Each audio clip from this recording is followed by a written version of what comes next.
Hi, welcome back guys. This is your friend, Parallel Deku, back with another fanfiction. This is the first part of What If Deku Had Blood Quirk. Now before starting, please give this video a like, and subscribe to the channel if you want more videos like this. Now let's get into the fanfic. Izuku Midoriya fell out of the tree. Any 4-year-old would really. His hands couldn't hold onto much, but he still somehow got as high as he did in the tree. Luckily, it wasn't high enough to hurt when he fell out. He did still have that little kid luck when it came to not hurting himself. However, another kid in the park saw him fall and she panicked. "Are you okay?" The girl ran up to the green-haired boy upside down in the dirt. Izuku looked up at her and felt his breath leave again. He was young and didn't know much, but this girl was exactly that word his dad would use towards his mom all the time. And also being a 4-year-old, he still had no filter to stop him from saying everything in his mind. "You're beautiful." The girl looked as confused as possible. "What?" Izuku rolled over into his stomach and stood up, eye level with the girl. Her dual-colored eyes were pretty. One was gray and one was turquoise. Her hair was also 2 different colors, being white on the right half and red on the left side. "I said you're beautiful." "Sorry." The girl remembered what the words meant, hearing her mother talk about flowers that were beautiful before, a blush forming in her face. "It's okay." She did like his wild emerald green hair and equally green eyes. "So you are fine." Izuku rubbed the dirt off of his knees. "Yep, I'm Izuku Midoriya." He put his hand out like his dad does when he greets people. The girl accepted the hand hesitantly. "I'm Shoko Todoroki." She looked at the tree. "Why were you climbing the tree?" Mom, I saw it and thought I could climb it. Then I fell off." Izuku scratched his head. Shoko didn't know how to respond, or actually speak normally with most kids. Because of the way her father was raising her, she never really got to experience much, except this exception where her father wasn't in town, so her mother took her to the park. "Is it normal to climb the trees?" Izuku looked at her confused. I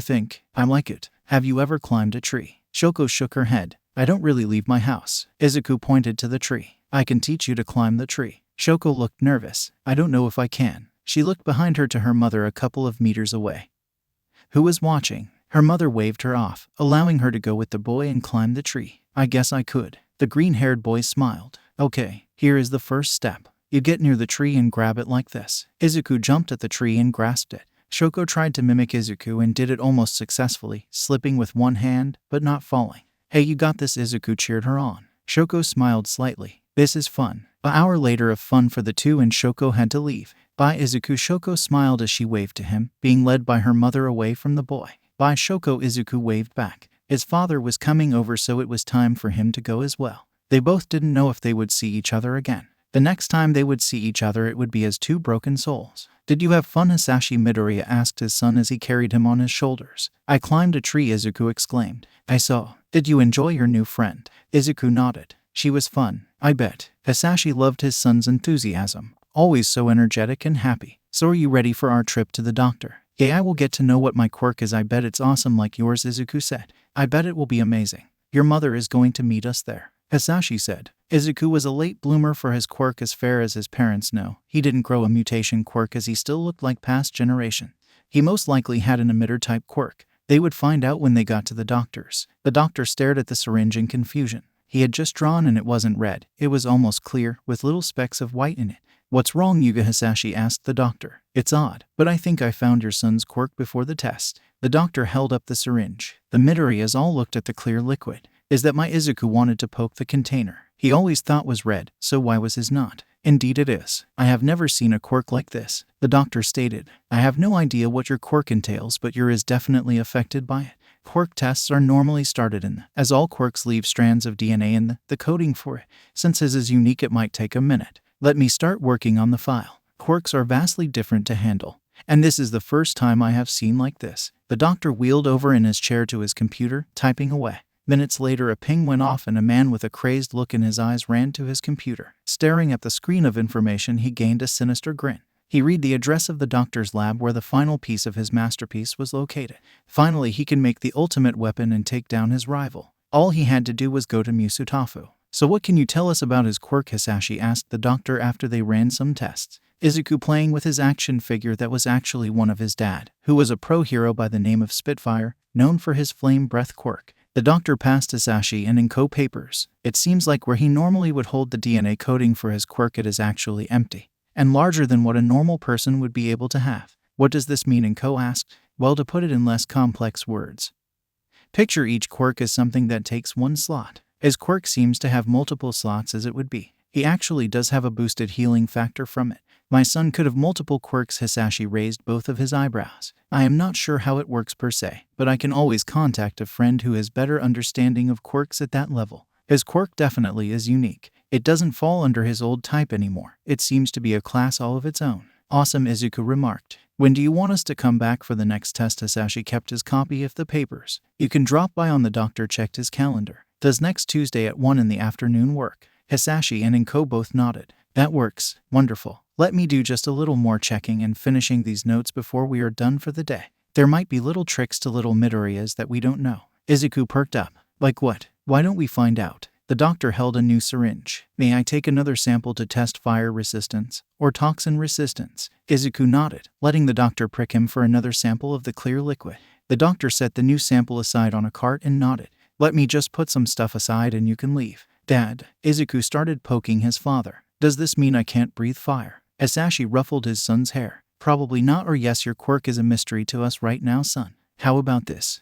Doc Aiken, you said that the slots of DNA in his were empty, right? Dr. Aiken nodded. Correct. What's your idea? Well, if the DNA space for quirks in his is empty, theoretically shouldn't it be possible to pass on a compatible quirk into his? Hisashi asked. Dr. Aiken leaned back in his chair, tapping his lower lip with the end of his pen. Theoretically, it might be possible to slide his DNA that is compatible into the... Dr. Aiken paused. However, the sort of science is beyond anything I know of at this point.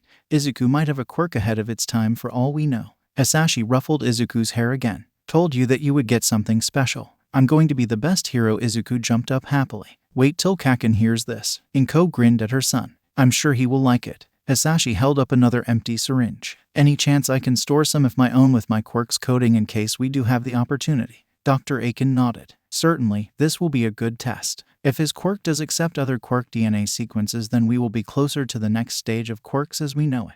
The doctor took some from Hisashi. After you get that covered, you are free to go. I want anything that Lab has on this boy. Do you all understand me? The crazed man snapped, glaring at the people around him in the van. Yes, sir. The men all saluted.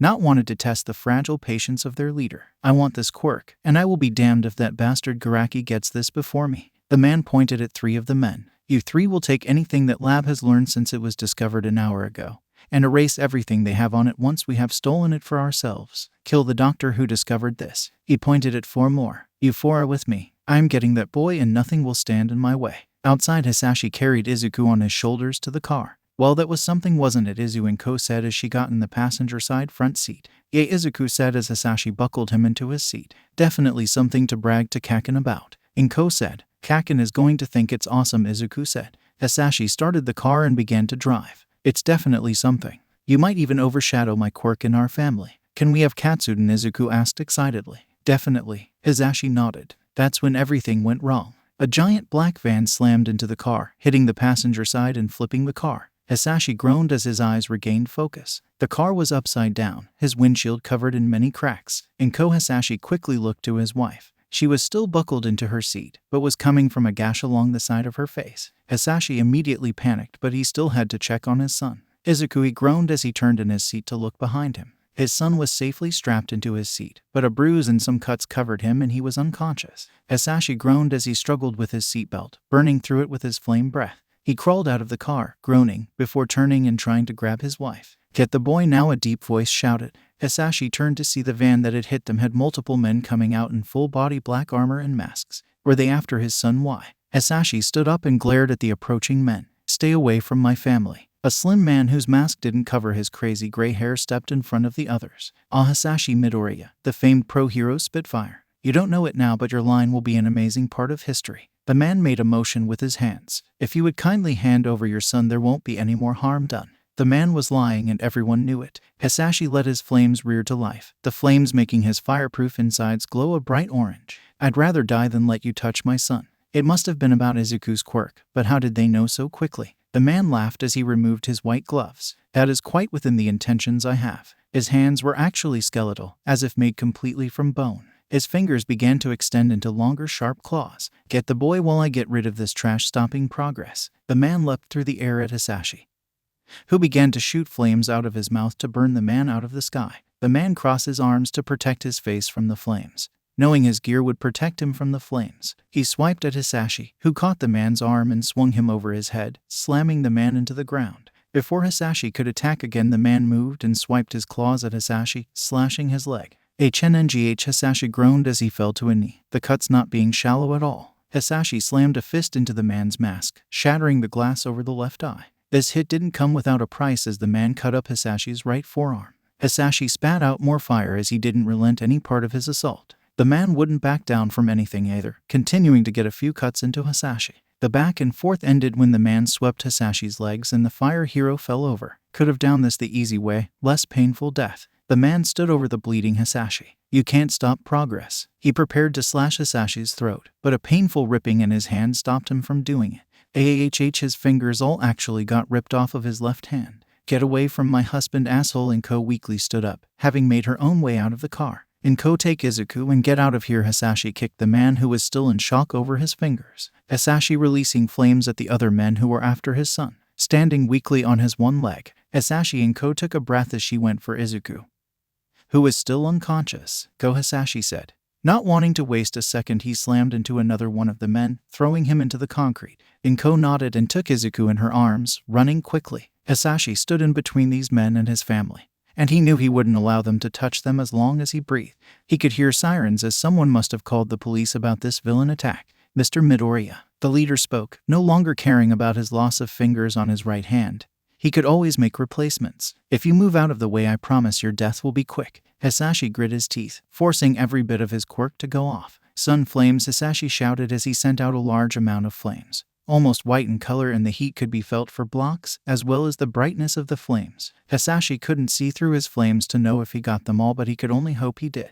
However, fate wasn't on Hisashi's side as he felt multiple stabs into his throat, pouring out and making breathing impossible. The man with gray hair removed his claw-like fingers from Hisashi's throat. You can't stop progress. The man pushed Hisashi over, the hero collapsing onto the street, a pool of his crimson forming around him. Find that boy, the gray-haired man roared to his still able-bodied grunts. He would not lose his golden piece of the puzzle. Inko ran harder than she had before, only stopping a few blocks away when she felt the heat and saw the bright flash of a huge fire behind her. Knowing it was Hisashi, she started to sob, knowing he was outnumbered and the situation was not easy. Mom, Inko felt her heart skip a beat when she heard her son speak, waking up from the accident.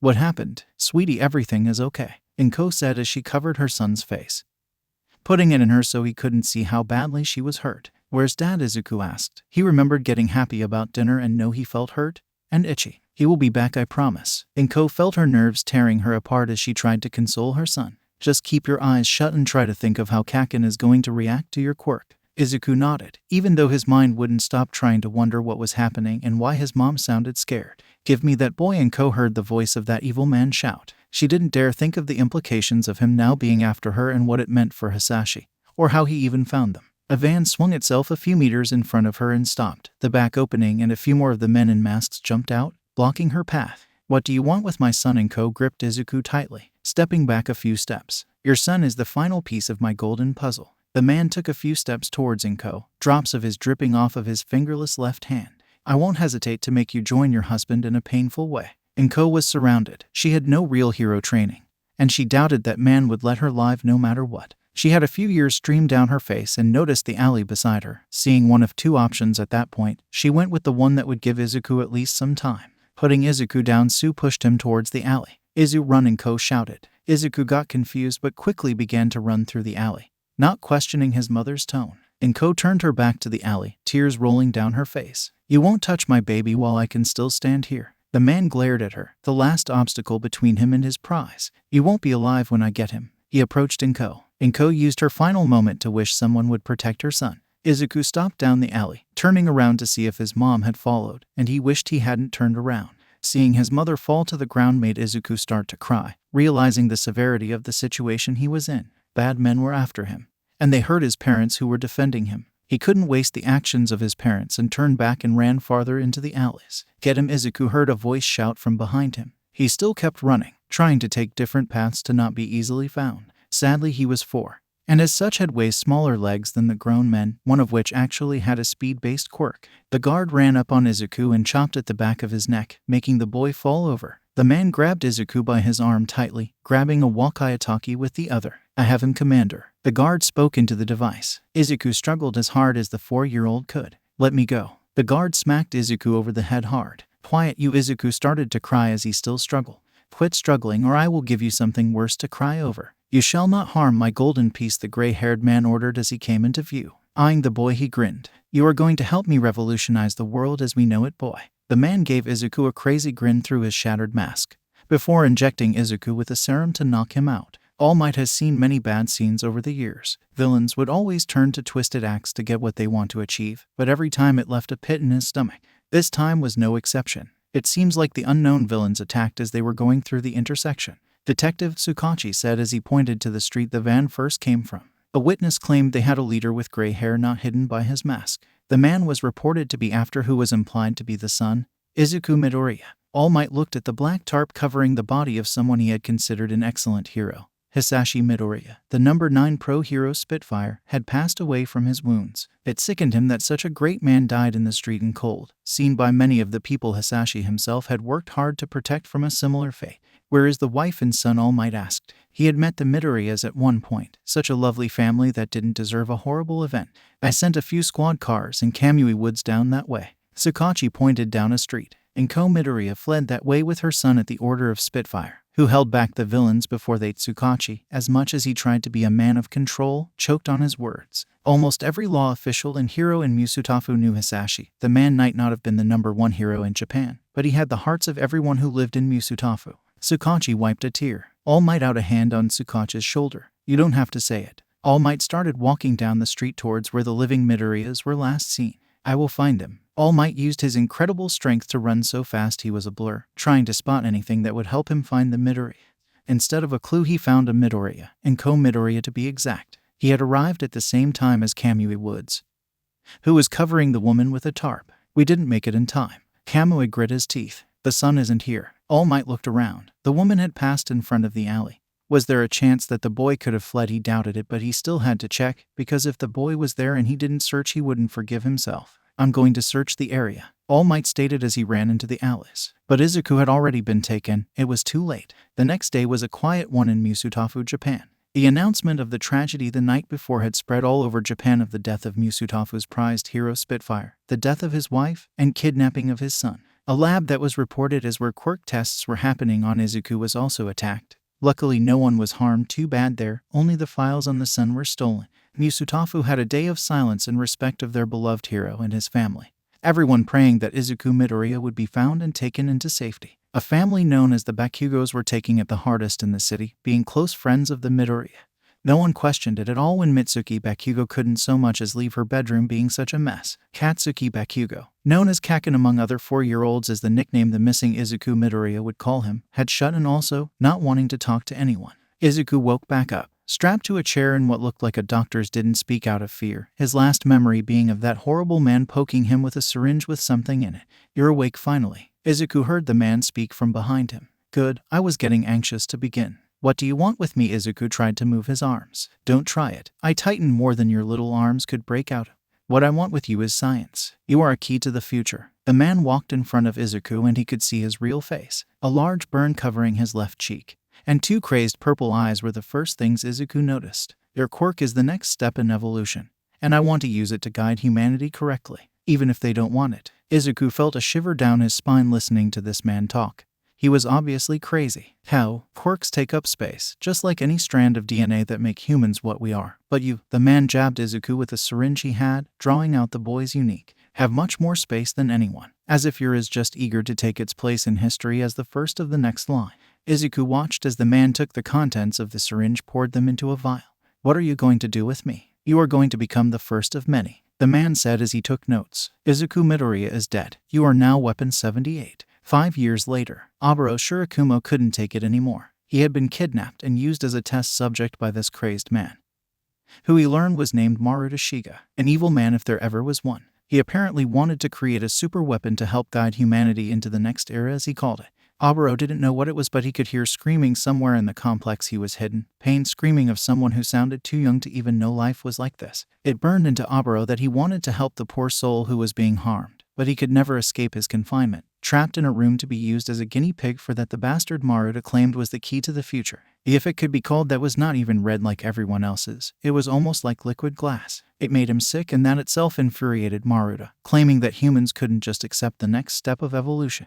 Oboro could never get so much out of Maruta to find out what was going on. One time asking what the screaming was and receiving an answer of cries of the future. Oboro needed out. He needed to save whoever was screaming, day in and day out. Maruta entered the room, his crazed purple eyes looking at Oboro with disgust. I have one final test with you, and if you can't handle it I will dispose of you. Maruta didn't wait for an answer before he began to wheel Oboro, who was strapped to a wheelchair, out of his cell and down a hall. I cannot waste my golden piece on such tests, so I must use you. Oboro didn't know who the golden piece was. Perhaps the person always screaming he couldn't ask because Maruta had gagged him a week ago. He was wheeled into a viewing room, and on the other side of the glass was a boy who was barely 10, covered in soaked rags and looking like he was dragged through hell to be there. This must have been the person who was always screaming. You are going to be the first subject I test on this specific matter, so bravo. Maruta stated as he cleaned off a syringe, stepping to a door into the other room. I need protection of my golden egg. And if I did my tests right, you shall be that protection, whether your mind accepts it or not. Oboro watched as Maruta put the syringe in the boy's arm, pulling out clear liquid from the vein, making Oboro realize this boy has the that Maruta seems to worship in his twisted way. The boy didn't fight it, as if he had stopped struggling long ago. Maruta walked back into the room with Oboro. As much as it pains me to bring unnecessary harm to my egg, I need your mind to only want to stop that pain from coming to him. Maruta pressed a button and buzzed in a guard of his, who walked up to the boy. Maruta put some equipment on Oboro, including making sure he couldn't look away from the boy on the other side of the glass, and injected the clear into Oboro's arm. Begin the procedure, Maruta announced to his guard, who began to torture the boy. Oboro struggled with his binds, wanting to stop the man from harming an innocent boy, ignoring the sickness he felt in his. Maruta grinned sickly as his experiment was working so far. Damned filth, Maruta screamed, striking the body of Oboro Shirakumo, who had died 2/3 of the way through his test, his body not handling the of his golden piece. No person he could find could handle the, and it infuriated Maruta. Get him out of my sight, Maruta shouted at his guard, who had stopped his torturing of the boy, his golden egg lying on the floor breathing heavily and crying quietly. The guard heaved the bag with Oboro's body into the back of the van, planning on taking it to a separate facility to keep for future use. May I ask what is in the bag? A chilling voice came from behind the guard. The guard turned and saw a towering man in a suit stood there. The guard didn't even know how he got there behind him. It's just trash, the guard answered. You're lying. I don't appreciate lying, the man said. What are you even doing here? This is private property. The guard remembered and drew his weapon. The man didn't even react. I wanted to check on an old acquaintance. However, I now doubt he would be hospitable judging by your reaction. The man took a step forward. Perhaps I can let you live if you give me that body. The guard's eyes widened. How did he know? Don't bother lying. I have an acute sense of hearing and I can firmly tell you that that man is not dead. However, I feel like he might not want to be around you people anymore if you shove him into a bag without properly checking if he is alive. The man clapped his hands. Hop to it. I don't have much longer before my patience wears out. The guard didn't lower his gun. How was a guy with nothing on him going to intimidate him? I was hoping that someone might have sensibility. The man sighed before he flashed forward towards the guard, knocking him into the ground with his immense strength, breaking several of the guard's bones. Apparently I was wrong. He stomped on the guard's windpipe, cutting off any more breathing. The man looked at the bag. He could feel a useful quirk in the man there. Perhaps his friend Dr. Garaki could make use of this man. Whatever this is, all for one, it is amazing. Cute-eye, Garaki exclaimed as he continued to look at the vial of clear liquid extracted from his new test subject. How so? All for one asked. He hasn't seen Cute-eye get this excited in a while. It's extraordinary, it's like, but a whole over level. You know how quirks leave coding in their DNA found incorrect? All for one nodded. It's like this liquid is aware of that, and attempted to make itself much more. I think this is capable of holding as many quirks as your own quirk. All for one got surprised. Has another quirk like All for one unearthed itself? Is it this man? Cute-eye shook his head. That bastard Shiga must have engineered this. The man on the table here must have been a test subject. Why did the man almost die? All for one had a pretty good idea why, but he wasn't the doctor here. This fluid seems picky. If I had to say, it might not want to have symbiosis with anything. Can we make it have symbiosis with this man? All for one figured this could be their first Namu, as Cute-eye wanted to call them. I believe I can make it work, yes. The man didn't die yet and I left some of it in his stream. Cute-eye took the vial of clear liquid and put it on the table with the body of Oboro. However, I believe that this man might need the entire batch to keep him stable. All for one tried to see if he could absorb the unique. However, it seemed to refuse to let him absorb its powers. He couldn't feel even a slight pull on it. Perhaps it was just a serum. He should find out eventually if he could find the person who had this quirk and take it from them, or get them to switch sides. 2 years later, Maruta looked on the other side of the glass, proud of his latest leap forward on possibly the greatest project he will ever have. Through a combination of quirks that on their own would be useless, he had made his first version of his ultimate enforcer. The clear with more white specks than before all over the other room did nothing to disrupt his belief of the beauty of the moment. Excellent, Maruta grinned. Send more guards to contain him. He looked to the lab assistant next to him. He won't go back down without a fight. The only problem Maruta saw with his golden project is how the boy still had that spark of fight in him. All happiness, kindness, and other emotions long since dead throughout the years he was a test subject. However, he still seemed to have that spark. It held up the boy's will that wouldn't bend at all to Maruta. The boy would comply with tests by all means, learning the hard way that not complying meant he would get punished. But the boy still had his willpower to keep his mind his own, instead of the puppet or willing enforcer Maruta wanted him to be. It didn't matter. He could always take 4 more years if he did his math right, to completely shatter the boy's mind into a puppet, and then he would truly be the ultimate weapon. 3 years later, All for One breathed deeply through his life support system he had become confined to for the last 4 years. Kurogiri. All for One pressed a button to use an intercom, summoning his loyal follower. A swirl of dark mist appeared in the room before Kurogiri stepped out. His yellow glowing eyes focused on All for One. You need me, master. Yes, Tamura should know that you will be gone for the afternoon once I give you your task. What will you have me do? Kurogiri asked. You remember me telling you of that place we found? You All for One grabbed a piece of paper. Yes, how they tortured me and you freed me. Kurogiri nodded. I want you to find anything you can on a clear liquid that is like. I want it to be ours. Destroy the place if you see fit. Leave them nothing. Kurogiri nodded, taking the paper with the address and memorizing it. It shall be done. Kurogiri disappeared in a swirl of dark mist. Kurogiri entered the compound, feeling a sense of déjà vu as he looked at the empty corridor, feeling that he should go farther, and he stopped when he heard a scream of pain. The scream resonating something inside of him and made him want to go protect the person. He quickly made his way there, avoiding guards with ease as they relaxed this far in the compound. Finding his way to a security room and dispatching the guard in it, he was able to find the source of the screaming. It was a boy with white and green hair, being what could easily be described as beaten beyond need. Seeing that boy in particular being in pain made something in Kurogiri's boil. Suddenly Kurogiri had a memory he did not remember pop back into his head. As much as it pains me to bring unnecessary harm to my egg, I need your mind to only want to stop that pain from coming to him. A crazed-looking man spoke to Kurogiri as he pressed a button and buzzed in a guard of his, who walked up to the boy. Maruta put some equipment on Kurogiri, including making sure he couldn't look away from the boy on the other side of the glass, and injected the clear into Kurogiri's arm. Begin the procedure, the gray-haired man announced to his guard, who began to torture the boy. Kurogiri didn't know why he had that memory.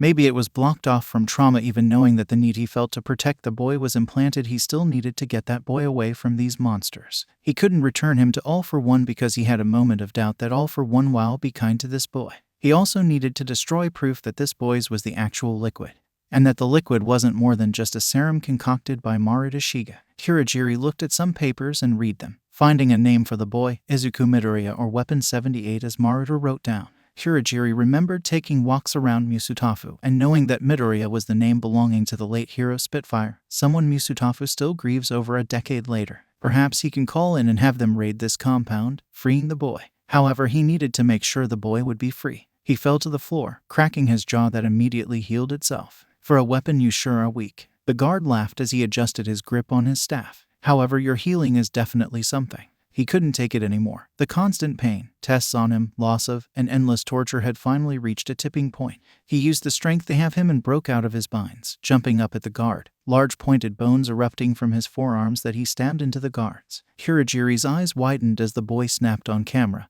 He would have to act insanely fast. Maruta stepped back towards the hall. Confine him and we will continue tomorrow. Maruta stepped into the hall and down to his office. The boy tensed up as 2 more guards entered, both carrying rifles. Stand down 78, one guard ordered. The boy didn't comply to his pseudo-name from them, instead pointing his hands with his fingers out at the guards, his last joints all shooting out like bullets and piercing them in multiple places. Bastard, one guard yelled as he grabbed a vest and jumped at 78, intent on getting the device on him to stun him and put him down. The boy dodged with high speed and another jagged bone erupted from his right arm, which he pulled out with his left hand and stabbed into the guard's side. He followed it up by pulling the bone out and stabbing it into the guard's temple, killing him. 78, stand down, the last guard ordered. The boy screamed as he began to attack the man. who didn't last nearly as long as his ally. The boy was shaking with rage, but he was trapped in the room, it being meant to contain him in a situation like this. A swirl of mist appeared in front of him. "Please step through the mist," a voice said. "If you want to get back at them, that is the way." The boy didn't hesitate to jump through the mist, ending up in the hallway outside of his containment room. "We have a breach," a guard shouted before the boy attacked him. Kurogiri knew the boy would do all right for a few minutes. Next, he had to alert the law enforcement in the area so they can make sure the boy is safe after the night is over. Every single person in the precinct tensed up when a swirl of dark mist appeared and a voice of a man spoke. "I have no time to call. If you want to rescue the son of Spitfire, go to this location. Bring someone strong and someone who can suppress quirks. Please do not mention this happened." The mist disappeared and a paper was left there. Every police officer scrambling to grab it. "We have a breach in Sector C. Weapon 78 is on the loose," the intercoms blared as the boy slashed open the of another guard. 78, stand down, another guard shouted. Every guard saying those words in the hope that the boy's mind-breaking they had put him through would kick in. It was in vain, the process never having been finished, so all the boy had was just a shattered sense of reality that was twisted around how he wanted every single one of them who had out him through hell dead. The boy screamed as he jumped through the air at another scientist, stabbing him repeatedly as he shoot off more finger joints that kept growing back just as fast as he was firing them, shooting multiple guards and staining the walls of the complex red. It was the fastest any raid task force has been put together. Every officer, SWAT team, and pro hero in the area of Musutafu rushing as fast as possible to join the team made to rescue the son of Spitfire. It has been a long decade of waiting for the people in that room. Every single person has been itching to avenge Spitfire and save his kidnapped son. It has actually been a guiding point for some aspiring heroes and heroes-to-be, all wanting to avenge one of the most beloved heroes. All Might was called in from Tokyo, who had said that he would rush to the complex as fast as possible while everyone else prepared for whatever they might face. The warning of the man in the mist was not being taken lightly. Tsukachi pumped a shotgun.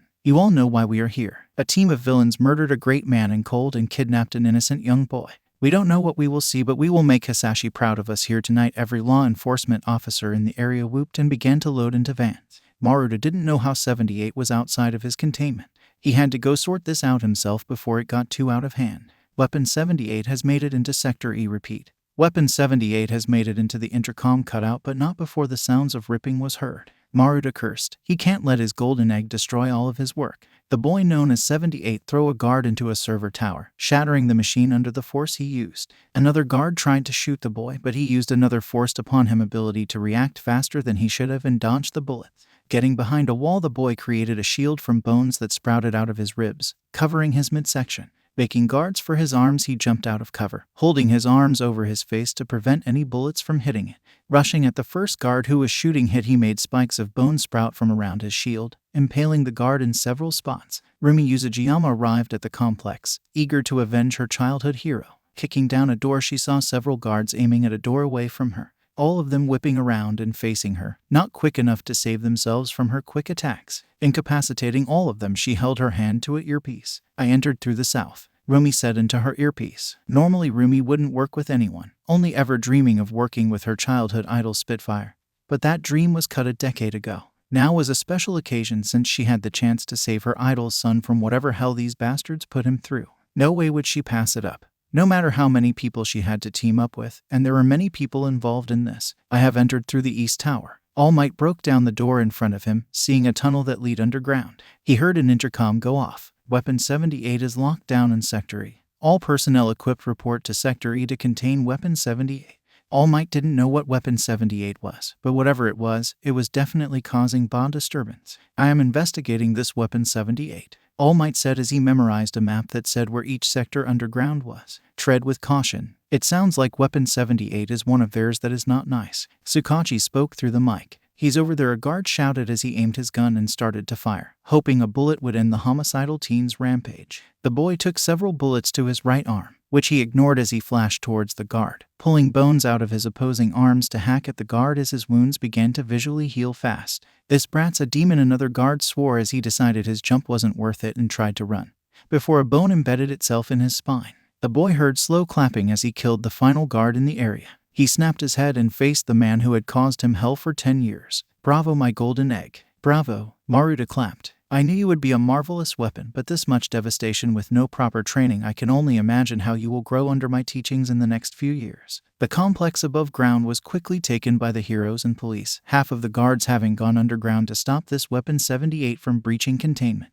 Tsukachi, an officer said from a security room. What? Tsukachi ran over to the officer. I found him. The officer pointed to a screen. Tsukachi looked in astonishment at the boy who had been missing for a decade, surrounded by bodies of the men he had slaughtered and staring down the man who started this all. I knew you would be a marvelous weapon, but this much devastation with no proper training, the man said on the camera. Tsukachi put a hand to his earpiece. Midoriya is Weapon 78. Repeat, Midoriya is Weapon 78. Tsukachi ran for a tunnel to go underground.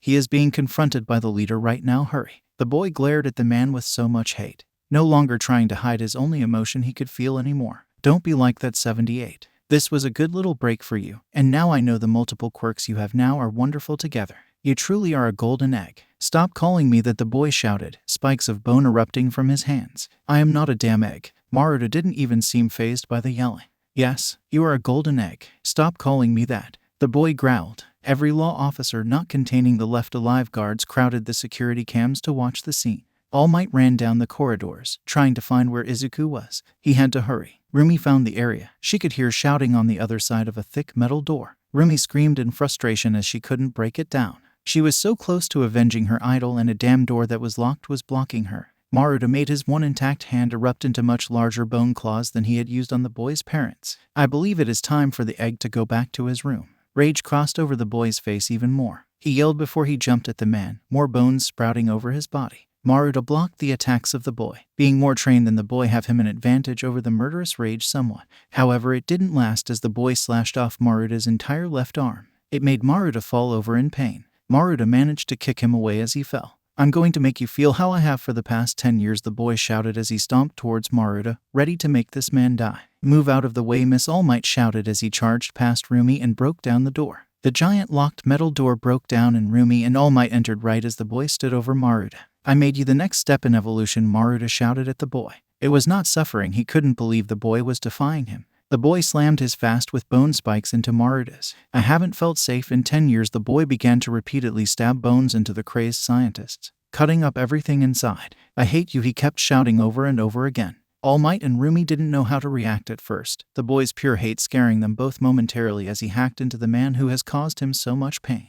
The boy slowed down after a minute and began to start crying slightly. Rumi was the first to react, moving over to the boy who was crying and held him, facing him away from the scientist he just murdered. It's okay, Rumi whispered. He's gone now. She wasn't one for comforting people, but those felt like the right words. All Might watched as the boy began to sob hard into Rumi's shoulder. His suffering finally over. Kurogiri had a grin as he watched the pro heroes All Might and Mirko escort Izuku out of the compound.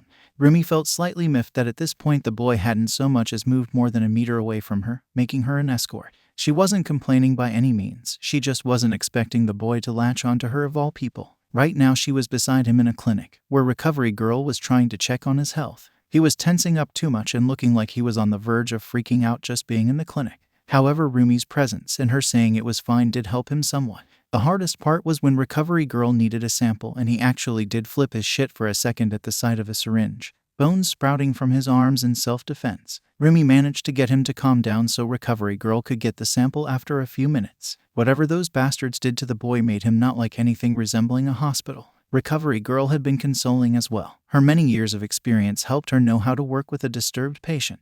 After it was all done in there, Rumi led Izuku to a couch outside of a meeting room, where a few officers were watching the boy. I need you to stay here, Rumi said to him. I need to be in that room for a while and I promise I will be back out in a minute. Izuku still didn't speak, not saying a word since he screamed at Maruta. He did nod uneasily, however, and sit down, gluing his eyes to the door that Rumi went into. Nezu tapped on the desk as the higher-ups of the raid all stood around a table. Nezu being allowed despite his not being involved in the main raid. He was invited because of the next part of this night. What happens to Izuku Midoriya? All Might, Chief Tsukachi, Kamui Woods, Rumi, Nezu and a few higher-up officers made the list of people in the room. What happens to him now? Kamui Woods asked. We were too busy wanting revenge to not prepare for something like this. What is his status? Nezu asked. Tsukachi sighed, feeling like the events of the day had aged him by years. He can't stay calm when we had Izuku in the hospital room. Recovery Girl says it might be caused by the layout of that complex and his containment area being like a hospital. He also at this point can only stay calm if Mirko is with him. All Might added, I believe his hate for the people in that lab was the last part of him to be there after all that happened. So when the man we identified as Maruta Shiga got killed and everything ended, Izuku had nothing left, and Mirko being the first one to console him made him attach himself to her. Kamui spoke next. Did anyone find files that explains what happened to Midoriya? Sakachi patted a briefcase next to him on the table. Everything they have ever done to him specifically has been found and put here. Sakachi pulled some papers that had been highlighted. Skipping last all of the horrible things, it turns out that Izuku has multiple quirks. All because of his original quirk, which is labeled as clear. How does he have multiple quirks? Nezu raised an eyebrow. Notes from that madman show how Izuku's was made to carry more quirks. Either as a coincidence or his quirk specifically did that. The man wanted to make him a weapon, which had been mentioned multiple times here. I can just off all the quirks that were added. No one stopped him, so he spoke. A quirk labeled Super Regeneration was added first. He can regenerate wounds and injuries apparently really fast, which I think a few of the men saw when he went through the guards at that compound. The next few are all small things, but added together they created a quirk Maruta labeled Skeletal Control. The ability to control his osteoblasts, cells responsible for producing bones. The ability to control his osteoclasts, cells responsible for breaking down bones. The ability to regulate his bones' calcium density. A fifth quirk was added to energize and keep these quirks going no matter what, as long as Izuku can fight, labeled Mako Fa helps him use these abilities without limit. Mako Fa, Kamui asked. All Might felt a twinge of guilt, knowing that Mako Fa pertained to him. He was also worried that somehow someone even knew about it in the first place. Apparently this Mako Fa is mentioned to not of its own strength aspect but only energy stockpiling.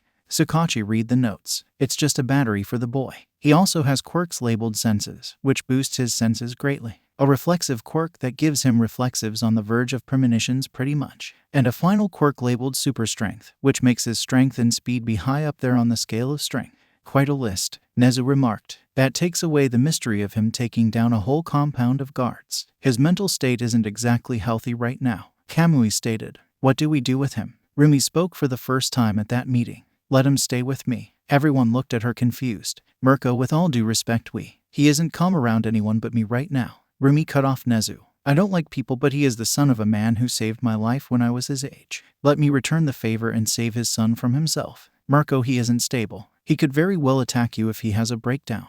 All Might warned her. If you keep treating him like a ticking time bomb, he will act like a ticking time bomb. He attached himself to me because when he finally got to end what could be described as hell for him, he had absolutely nothing left. I was the first one to try to help him. I won't take no for an answer. She wanted to leave the room to where she had asked the boy to wait, the boy not wanting to really leave her side. You people can keep checking on his mental health, but I will keep him with me like a little brother. Everyone could tell by her facial expression she wasn't going to take anything short of yes as an answer. Nezu nodded. Very well. Sakachi nodded as well. Every week. What will we tell the public? Kamui asked. Everyone in Musutafu hasn't let go of Spitfire's death, and rumors of this raid have no doubt already been spread. If we don't tell them enough, there will definitely be riots until they get more. As much as I don't want to reveal the sordid details of what happened to poor Midoriya, the public won't test until they get the details of why Shiga kidnapped him and murdered his parents. All Might said. Once they find out it was because of a unique quirk, they will inevitably find out about the other quirks he has. Other crazed villains might try to stake a claim in the boy as well. Some officers and people who helped with the raid have already gone home by now. People will already know the truth and we can't cover it up. Sakachi said. I believe that as bad as it would be for Midoriya, we have to reveal everything. The best we can do for him is to keep him as far out of the spotlight as we can. If the slaughter of his captors is called into question, we will state the facts. A decade of torture made him fill with hate for them, and whoever that man of mist was helped release him and take out the villains. Nezu said. What notes did that man have over Midoriya's mental state? Sakachi read more. Shiga was in the middle of trying to break the boy. He had notes applauding the boy's will to defy him, but said in more recent notes he was close to finally breaking him. It looks like we got lucky and saved him before he was a puppet. If it wasn't for that man in that mist, we wouldn't have found Midoriya in the first place. What about his education? Kamui asked. It will be helpful in restoring his mental state. Nezu thought about it for a second. May I offer you a? When the time comes, it will be easier to watch him there, and I can give him a personal test when the exams come, and until then as his caretaker it should be up to Miss Mirko. Rumi nodded. I can homeschool him to make sure he is fine. He remembered his name was Izuku. Not hearing his real name for 10 years and only having pain made him forget the years he had beforehand, as few as they were. He could hear everyone talking in the room next to him thanks to his senses-boosting quirk, which made his hearing sharper. He didn't like how everything was out of his control again. He wouldn't fight these people on it because he knew that unlike the people at that cursed lab, it was for his good, not their personal gain. He just wanted to sleep at that point, not the half-sleep he had done for the past 10 years in between tests and torture at that horrible place, but actual deep sleep. The few officers who would walk past all weren't afraid of the boy. Some seemed to look at him like he was a ghost for a second. A few asked him how he was, but he didn't know how to answer, so he would just stare at the floor. The meeting finally ended and Rumi felt irritated. Of course they would want to have a press conference an hour from now. She actually had to be there, and Izuku had to come with her so people could see that the long-lost boy truly was okay, for lack of a better term. It was made clear by everyone that Izuku only had to be seen for a second, no one expecting him to speak at all if anyone tried to talk to him. "Hey Izuku," Rumi called to the boy as she went into the hallway, the boy instantly getting up. "We have to do one more thing and then I'm taking you home." The boy nodded and began to follow her. Rumi decided right then to take the next day off and get him actual clothes, because the clothing they gave him to replace his Y outfit from the compound was not enough. "Mirko," All Might approached the rabbit hero. "May I speak with Midoriya privately?" Rumi raised an eyebrow, wondering what the number one hero wanted to talk to Izuku about. His facial expression seemed like he was hiding something. "It's up to him." Izuku looked at All Might and knew what he was going to ask about. Mako Fa being something he heard them talk about in the other room. Izuku spoke for the first time in hours. He knew. All Might sighed, getting the answer he didn't want to hear to the question he hadn't answered yet. "I was afraid of that." Rumi definitely wanted to know what was going on. Who knew what? Izuku added to what he said to All Might. "I heard him talk about plans of tricking you into giving me it." All Might sighed yet again. This situation was not good for him. A madman knew his secret, and if it wasn't for some man in dark mist, he might have passed on his secret to a weapon. Luck was on his side as the boy was saved and the mad doctor was dead. "I won't tell," Izuku said, and then he stopped talking. Rumi wanted to find out what it was, but Izuku wasn't someone she was going to push for information, and All Might seemed worried about it. "Let's go to that conference." The press conference took place an hour later, and probably every single reporter and media person in Musutafu had tried to make their way to it. Learning that it was about a raid on the man who killed Spitfire made everyone in Musutafu watch it on the edge of their seats, eager to get closure on the tragedy of their prized hero's death after a decade. Katsuki Bakugo, upon hearing of it from his mom on the phone, ran home just to be able to see if his old childhood friend was okay. The kidnapping of Izuku shaping Katsuki's growth as a person greatly. "Is it true that the man who killed Spitfire had been put down himself?" one reporter asked. "Yes," All Might nodded. "He has been identified as Maruta Shiga, a scientist on Quirk research who went off the deep end years ago." "Which hero killed Shiga?" reporter asked, everyone paying close attention. As much as killing was frowned upon at the Hero Society, Spitfire was too beloved by Musutafu and his death hurt them, making them all wish his killer would die as well. Finding out that the man has been killed in a raid made everyone want more answers. "He was actually killed by his victim of kidnapping, Izuku Midoriya," Nezu answered. They couldn't lie and had to make sure that the boy wouldn't be smeared in the press, which Nezu doubted would happen because of the love Musutafu had for his father and the situation Izuku was in. "Where is Midoriya?" another reporter asked. Tsukachi took this question. "He was out through hell for the past 10 years. He isn't well right now and we are doing everything we can to help him recover. He is in the back with our own Mirko. Can we see him?" That reporter followed up his own question. "If seeing him would put everyone at ease, yes, but please don't overwhelm him," All Might said. A few seconds later, Mirko, frowning, feeling like this was wrong for Izuku, brought out the boy, who stayed behind her. Katsuki couldn't believe his eyes. It was his childhood friend. His appearance had changed radically, but he knew it was still him behind the emotionless eyes. Izuku had gotten taller, more athletic build, but still on the verge of being malnourished. His emerald green hair had spots where it was now white like bones and was matted down and ragged. He had a large scar right below his left eye that went from the edge of his eyebrow in a curve towards the edge of his mouth, as well as multiple small faded scars along his arms and body where his clothes weren't being what would be assumed as more. The reporters were all silent for a second. The resemblance Izuku had to his father was noticeable, but not as much as his scars and the dead look in his eyes, as if his emotions were long gone. He was avoiding eye contact with everyone, staring at the floor in front of his bare feet, not wanting shoes. He quietly spoke, but everyone heard it because of how silent it was in the room. "Can I go now?" Rumi shot everyone a look, like they better let the boy leave. All Might nodded. "You can leave now, son." Izuku shuffled on his feet and left the way he came, Rumi following him. Once the doors closed behind the two, a reporter spoke. "What did that villain do to the boy?" All took the question. Shiga discovered that young Midoriya had a unique quirk that makes his vastly different from anyone else's. He, in his madness, wanted to make Midoriya a weapon to guide humanity where he believed it should go next, thinking that Midoriya was the first in the next step of evolution. All for one would have raised an eyebrow if he had one. It wasn't a serum, but the boy's that explains why it only seemed to want to work with him. Years from now, when he can leave the damn bed he was confined to, he would seek the boy out. Maruta was close to breaking the boy, but All for One knew he could finish the job. What exactly about his quirk made it something the villain would go to such lengths to get? The first reporter asked. Sukachi took the question. Quirks take up space in our DNA. And in our Midoriya's actually makes that space much larger to accommodate more quirks if possible. The villain Shiga, with sick methods, forced quirks upon the boy. We have a list of every quirk he has. Is it true that he went on a rampage and killed most of the people who held him hostage? A reporter asked. Sukachi wanted to find whoever let that slip and smack them over the head. 10 years of something this stressful led to Midoriya snapping at them. An anonymous tip thankfully alerted us to the situation, and we came there during that event. Does he now have violent tendencies, or was that just a result of their treatment of him and his lashing out? A reporter asked. It has yet to be made clear what his mental state will be after everything that has happened, but we will have proper people on hand to help him recover. Nezu answered. How did one boy slaughter that many people? Another reporter asked. The combination of quirks he has does make him quite a fighter, even with no proper training.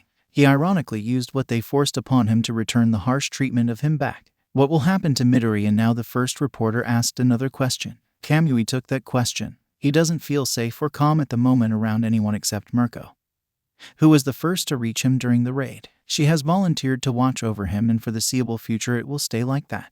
Izuku followed Rumi into the apartment. This is my apartment. Since you seem to like me, it's yours also for the time being, Rumi said, and Izuku nodded quietly. I have a guest room and you can have it. Rumi pointed to the room. If you need anything, I will be back in a sec. I'm getting out of my hero suit. Rumi left for her room, and Izuku looked around the living room of the apartment. It was a simple design. A TV that had a coffee table, recliner, and couch in front of it. 2 shelves with books and Rumi's personal items. Izuku went to the guest room and saw that it also had a simple layout. A single bed with white sheets and a balcony he assumed was shared with the other bedroom. It felt strange to Izuku to no longer be afraid of every second a person coming to run cruel tests on him, every sound not being of something meant to tear him down. Instead, the room was quiet. It felt almost wrong after the last 10 years to be safe. He sat on the bed slowly, afraid this might all be a sick dream to lower his guard. The fabric of the sheets felt real, and that comforted Izuku. Maybe he can finally feel safe again. Rumi came to the room a few minutes later to check on Izuku, who had not made any noise since he followed her in the apartment. She found him sound asleep on top of his covers, probably passed out from exhaustion. Rumi carefully brought a spare blanket to his room and placed it over him, hoping he wouldn't flip out on reflex. Luckily he didn't, and Rumi left the room, letting the boy sleep. Tomorrow she could start teaching him things he missed out in the past few years and help him recover from everything. Kurogiri stood on the balcony, a feeling of happiness at seeing the boy sound asleep, no longer in danger or the hands of a twisted man. He knew he would have to tread carefully with All for One now, to make sure the man didn't question his loyalty that had wavered towards the boy. Rumi entered Izuku's new room early in the morning to see him on the floor, sitting against a wall with his head in his knees. She had heard a scream a minute before and rushed to find out what was wrong. She was glad that at the least it was just him and the numerous bones that must have popped out of him in self-defense. Are you okay? Rumi asked as she got closer, stepping over bones that were decaying at a fast rate. I had a nightmare. Izuku spoke quietly without looking up. I have those too. Rumi slid down next to the boy. The best part of a nightmare is afterwards when it's all over. I was back there, Izuku said, Rumi guessing he was referring to the compound they saved him from. Was it really saving him if he slaughtered 3/4 of the people there himself? I normally have nightmares about the time a villain had me hostage also, Rumi said, remembering the villain Spitfire had saved her from in her early teens. You were kidnapped also. Izuku raised his head a little. It was a sick man who wanted me for my body. He wanted it for his own personal gain also, Rumi stated. However, I got saved by your dad actually before long. Izuku tried to remember his father but couldn't. He knew there were memories before the compound, but they were too far away and overshadowed by the pain of the past 10 years. I don't remember my father. Rumi felt angry that Izuku couldn't even remember good memories from before his own hell happened. He'd be proud of you for keeping your wolf for so long. I was a hostage for a week and I could barely handle it. Before Izuku could say anything, his stomach growled. How about we go get breakfast and then everything else I want to get you, Rumi offered. Izuku nodded, getting up and following Rumi out to the living room. Rumi frowned looking in her fridge, realizing she didn't really have much because she never bothered to have a lot on stock. Why stock up a lot when you only fend for yourself? Now she had to also provide for Izuku. Let's go out for breakfast, Rumi said as she closed a cupboard. Once they had breakfast they can go get supplies and such for Izuku. Okay. Izuku nodded and followed her. All for One pressed on the intercom next to his bed. Kyudai, I would like a moment to speak. All for one said into it. I shall be right there, Kyudai replied. A moment later the doctor entered the room. Are there any health concerns? All for one shook his head. No, I am as fine as I can be given my situation. I however want to discuss this clear-eyed boy. I assume you saw the press conference in the raid last night. Kyudai nodded. It made my night to find out Maruta bit the dust because of his own creation.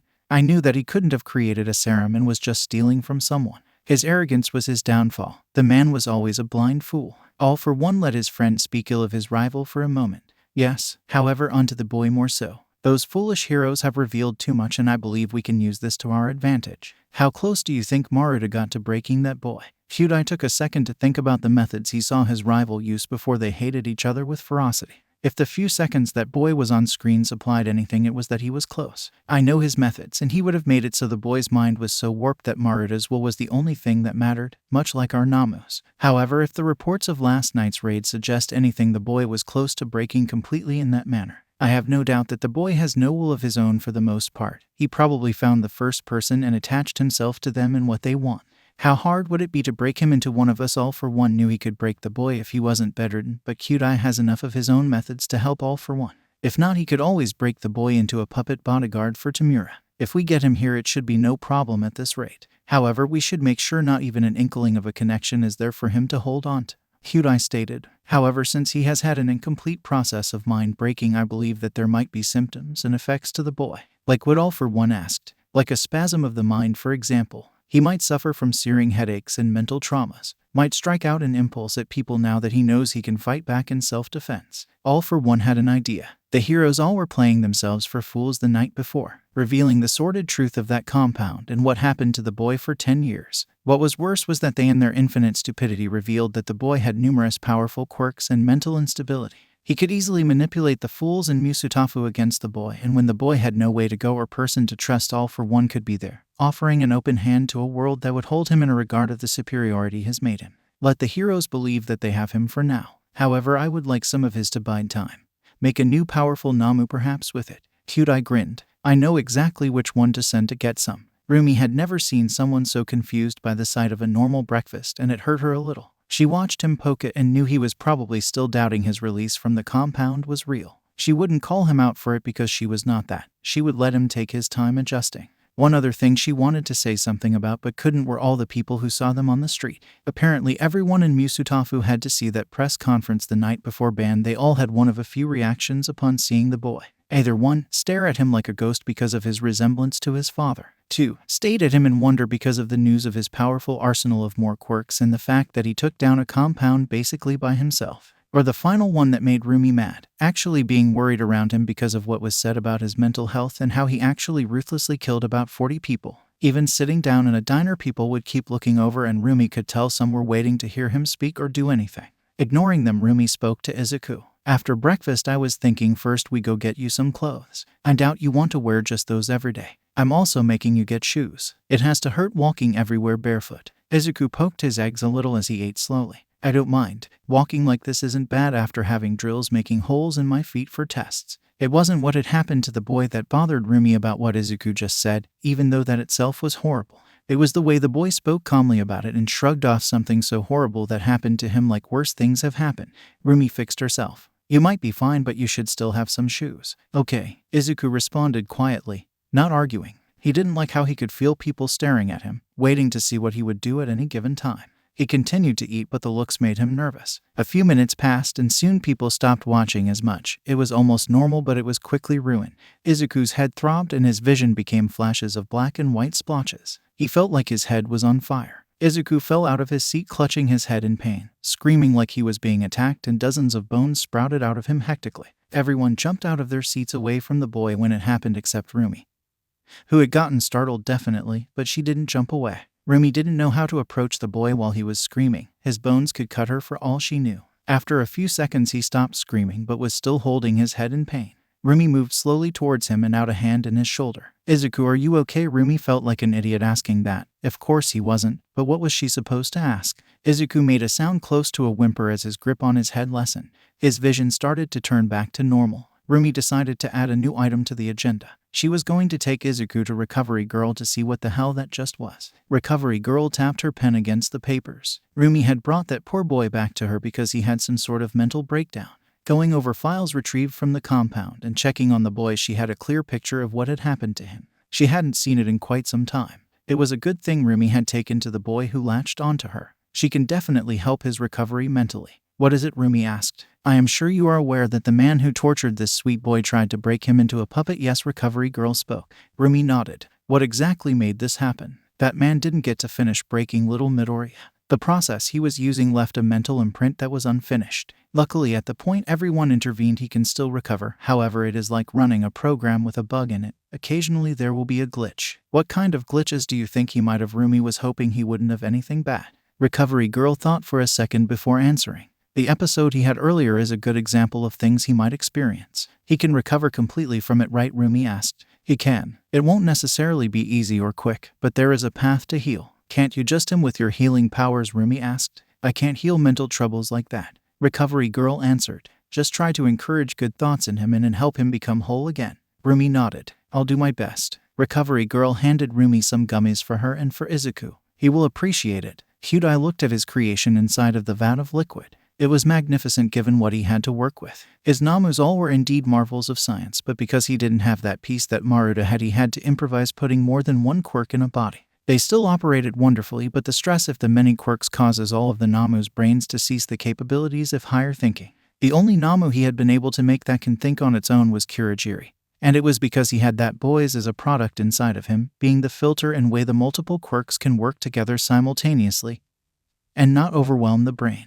If he can get from the boy, he can surely make more higher-end Namus, which brought him to his Namu in the vat he was looking at. It was perfect for this, as the original person that this Namu was when they were alive was someone who had a quirk that gave them teeth like a vampire from old stories, among other quirks Kyudai gave it.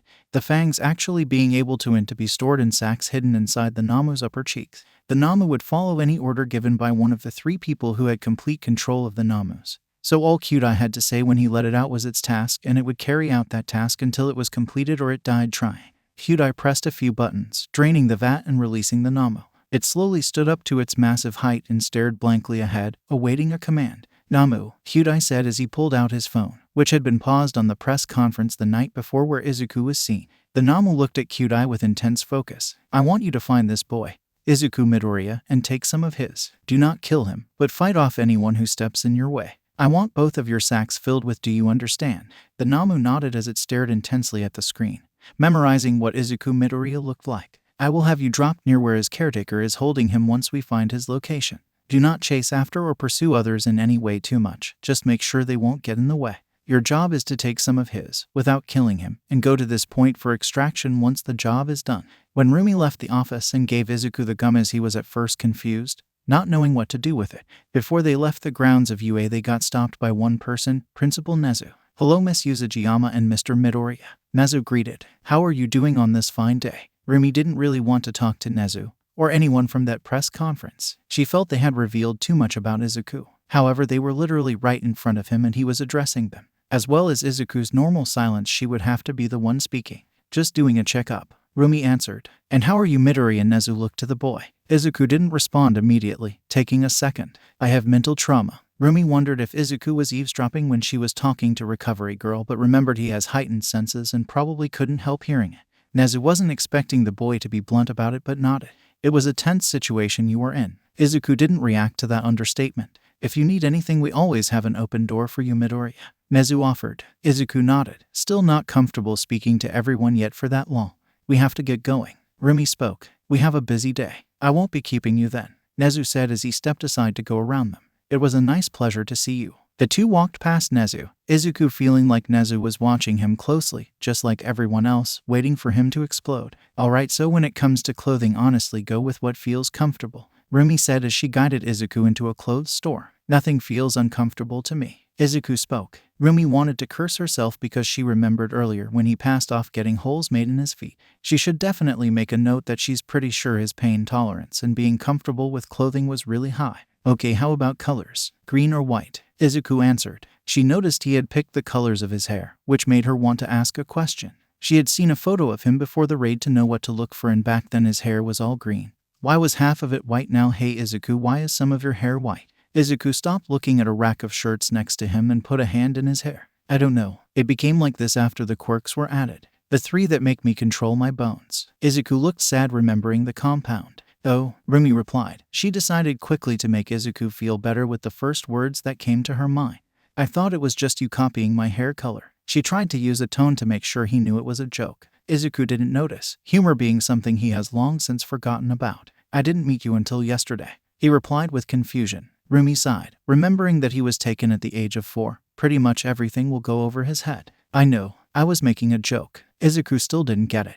Oh, after I get you some books to catch up your education, I gotta get a sense of humor for you. Rumi patted Izuku's head, him looking confused by the action. Okay, Izuku responded. Well, if you like green and white about this for a jacket. Rumi held up a light jacket that was white and had green stripes going up the sides. It has them both. Izuku held the jacket. The fabric was nice. He was about to respond but got cut off as something large crashed through the front windows of the store. Racks of clothing got knocked over as a hulking figure stood up to its full height. The figure had black skin, large claws for fingers, large fangs that were visible because the person had no lips. The figure was also missing the top of its head and skull, its brain being completely exposed. The most problematic part for Rumi and Izuku were the cold dead white eyes trained on Izuku, holding a same emotion Izuku had himself. The person took no time to jump at Izuku, who had little time to brace himself. The person struck Izuku with a punch that shook the building, breaking Izuku's shoulder and sending him back into the other wall, cracking his back as he hit it. Izuku, Rumi yelled as she saw the boy slowly picking himself up, his shoulder fixing itself. It reassured Rumi that Izuku's regeneration quirk was so fast. However, she was definitely going to kick this large villain's ass. She ran after it as it jumped at Izuku. Izuku thankfully had time to react and created a wall with his bones to block another blow, the bones cracking underneath the strike. Get away from him, Rumi yelled as she slammed a kick into the person's shoulder, cracking it. The person responded by having their arm heal just as fast as Izuku's had, and swung that same arm into Rumi, sending her into a rack of clothes. The person rushed at her. Izuku jumped away from his bone wall and had spikes come out of his forearms, jumping at the perfect opportunity to attack the person, impaling his bone spears into the person's shoulder blades. The person let out a screech and twisted their arms behind their back, despite the bones Izuku had stabbed in his shoulder blades, and bashed his fists into Izuku's back, crushing him and breaking his bone spears off. Izuku was pulled by the person to in front of him, the person preparing to bite Izuku's neck. Rumi stopped the person by launching a foot straight into their temple, twisting their neck. Izuku was dropped like a bag of rocks, his regenerative ability working at fixing his forearms and back. Rumi attempted to attack the person again, but they grabbed her by her leg and swung her into the floor, cracking the floorboards underneath her. Izuku saw Rumi's weak movements and glared at the person. Why was he even here? What reason does he have to attack them? He didn't care about those questions and only felt rage, bones sprouting from his palms as he slammed them into the person's collarbones. The person screeched again and tried to slam a fist into Izuku's side. Izuku was counting on that, and a large spiked bone erupted from Izuku's side and the person's fist split in half, getting cut in half down to the wrist. Izuku wasn't prepared for the next attack when the person slammed forward into a wall, and since Izuku was on his, Izuku got smacked into it hard, his bone spears breaking off. Izuku was too disoriented to prevent the freshly healed person from grabbing Izuku, pinning his arms to his sides, and clamping down with his large fangs on Izuku's neck. Izuku screamed in pain as he felt like his was being drained. Rumi struggled to get up. Her ankle was definitely more than sprained off of being swung like that. However, she needed to protect Izuku. Looking at the scene, she saw the thing drop Izuku. 2 holes in Izuku's neck that were closing and the clear liquid that was Izuku's dripping off of the thing's fangs. Was it possible that this was a villain? After Izuku's powerful, she couldn't let it get away with any. Hey jackass, Rumi shouted as she leaned on her good leg, getting the thing's attention as she launched another kick. Eat shit, she cracked the kick over thing's cheek, unknowingly rupturing one of the sacks and releasing the out of the creature. The kick had sent the creature out onto the sidewalk. Rumi didn't notice as some of the clear seeped in through cuts in her arm, entering her stream. The Nama felt that released from the sack it actually wasn't capable of healing and knew that its parameters of the task were ruined.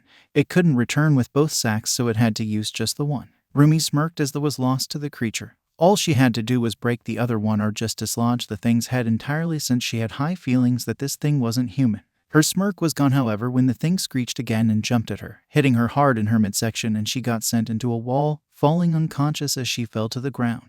Izuku weakly got up, his loss of making him feel weak. However, he wouldn't stop until this bastard who hurt Rumi suffered. Izuku shouted angrily as he jumped at the creature, more bones than before sprouting out of every part of him as he spun in the air, cutting up the creature in numerous places. Izuku shot half of the bones off of him as they cut into the creature, making them impale into the creature. Izuku extended his finger joints into claws as he began to use them to hack into the creature's face without remorse, tearing it to shreds. "I'm going to kill you," Izuku shouted his rage at the creature over it hurting Rumi as he kept hacking and hacking away at the creature, seeing that its regeneration speed was slowing down, meaning Izuku was close to killing it. That thought kept Izuku going despite the blows the creature were giving him. The only thing keeping Izuku attached to the creature being the bone spike Izuku kept attached to his knee that was going through the creature's. The creature finally got a good strike in, hitting Izuku's thigh and breaking it. As a result, his bone spiked from his knee unattached from him, making Izuku lose his standing on the creature. The creature slammed a punch into Izuku's stomach and sent him flying into a car, Izuku groaning and not getting back up. The creature, missing an arm and half of its face, quickly jumped away and disappeared before the police or heroes could show up. Izuku sat up straight, his healing that slowed down slightly fixing his wounds. He looked at the area they had fought in, bones that were quickly decaying into dust littering the ground. That thing was there for him, and Rumi was hurt because of it. Izuku had to find Rumi. Trying to stand up, Izuku fell off of the car and onto his knees, too dizzy to see clearly. Suddenly his vision became splotches of black and white and his head seared in pain again. He didn't scream this time because his throat was too sore to do it. Spiked bones erupted from him again. The episode only lasted a few seconds, but it would influence Izuku's big decision a few minutes later. Izuku weakly stood up, hearing sirens nearby. He moved towards where he last saw Rumi get hit and found her unconscious on the ground. The creature was there for Izuku and his, meaning another villain was after Izuku. This was definitely not the last time this would happen, and Izuku didn't want Rumi to get hurt again just because of him and his. Izuku found a pencil and a piece of paper nearby among all of the discarded items that were thrown everywhere in the fight and wrote a message on it. Quickly stuffing it into Rumi's pocket, he got up and ran away. "Yo, Bakugo, did you hear what happened?" An extra spoke to Katsuki. Katsuki turned to look at the extra. "I don't care about whatever damned fight happened in the hallways." While the fight was a villain attack, the kid held out their phone for Katsuki. "It's Izuku." What Katsuki snatched the phone to see what happened to his old friend.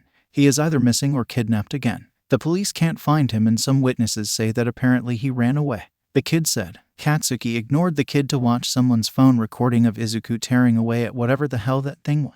"I'm going to kill you." Katsuki couldn't believe he was watching his gentle friend fight so savagely and violently. Maybe Izuku wasn't the person Katsuki remembered him to be, and that thought scared him. This was a headache that Tsukachi didn't expect. The police investigation of the scene couldn't find any trace of Izuku. He had simply vanished into thin air just like the villain that had attacked him. Mirko was hospitalized and the press were tearing the heroes apart over the situation. Midoriya was just rescued from captivity not even 24 hours ago, and now he is missing again, a reporter said to the cops and workers trying to clean the area as well as investigate where the boy could have gone. How have the police become so lax that something like this could happen? Tsukachi pinched the bridge of his nose. In hindsight, it wasn't wise of us to reveal as much as we have done when it came to Midoriya's unique situation. It seems a villain tried to take advantage of Midoriya and take his for his own. We are doing everything we can to find him. What about Midoriya's actions? A reporter asked as they played the recording that no doubt would be used quite a bit over the next few days. "I'm going to kill you." The by now unforgettable rage-filled voice of Izuku came from the phone. "How can we trust that he can avoid using violence like that against a random citizen? What justifies acting like a monster?" a reporter asked.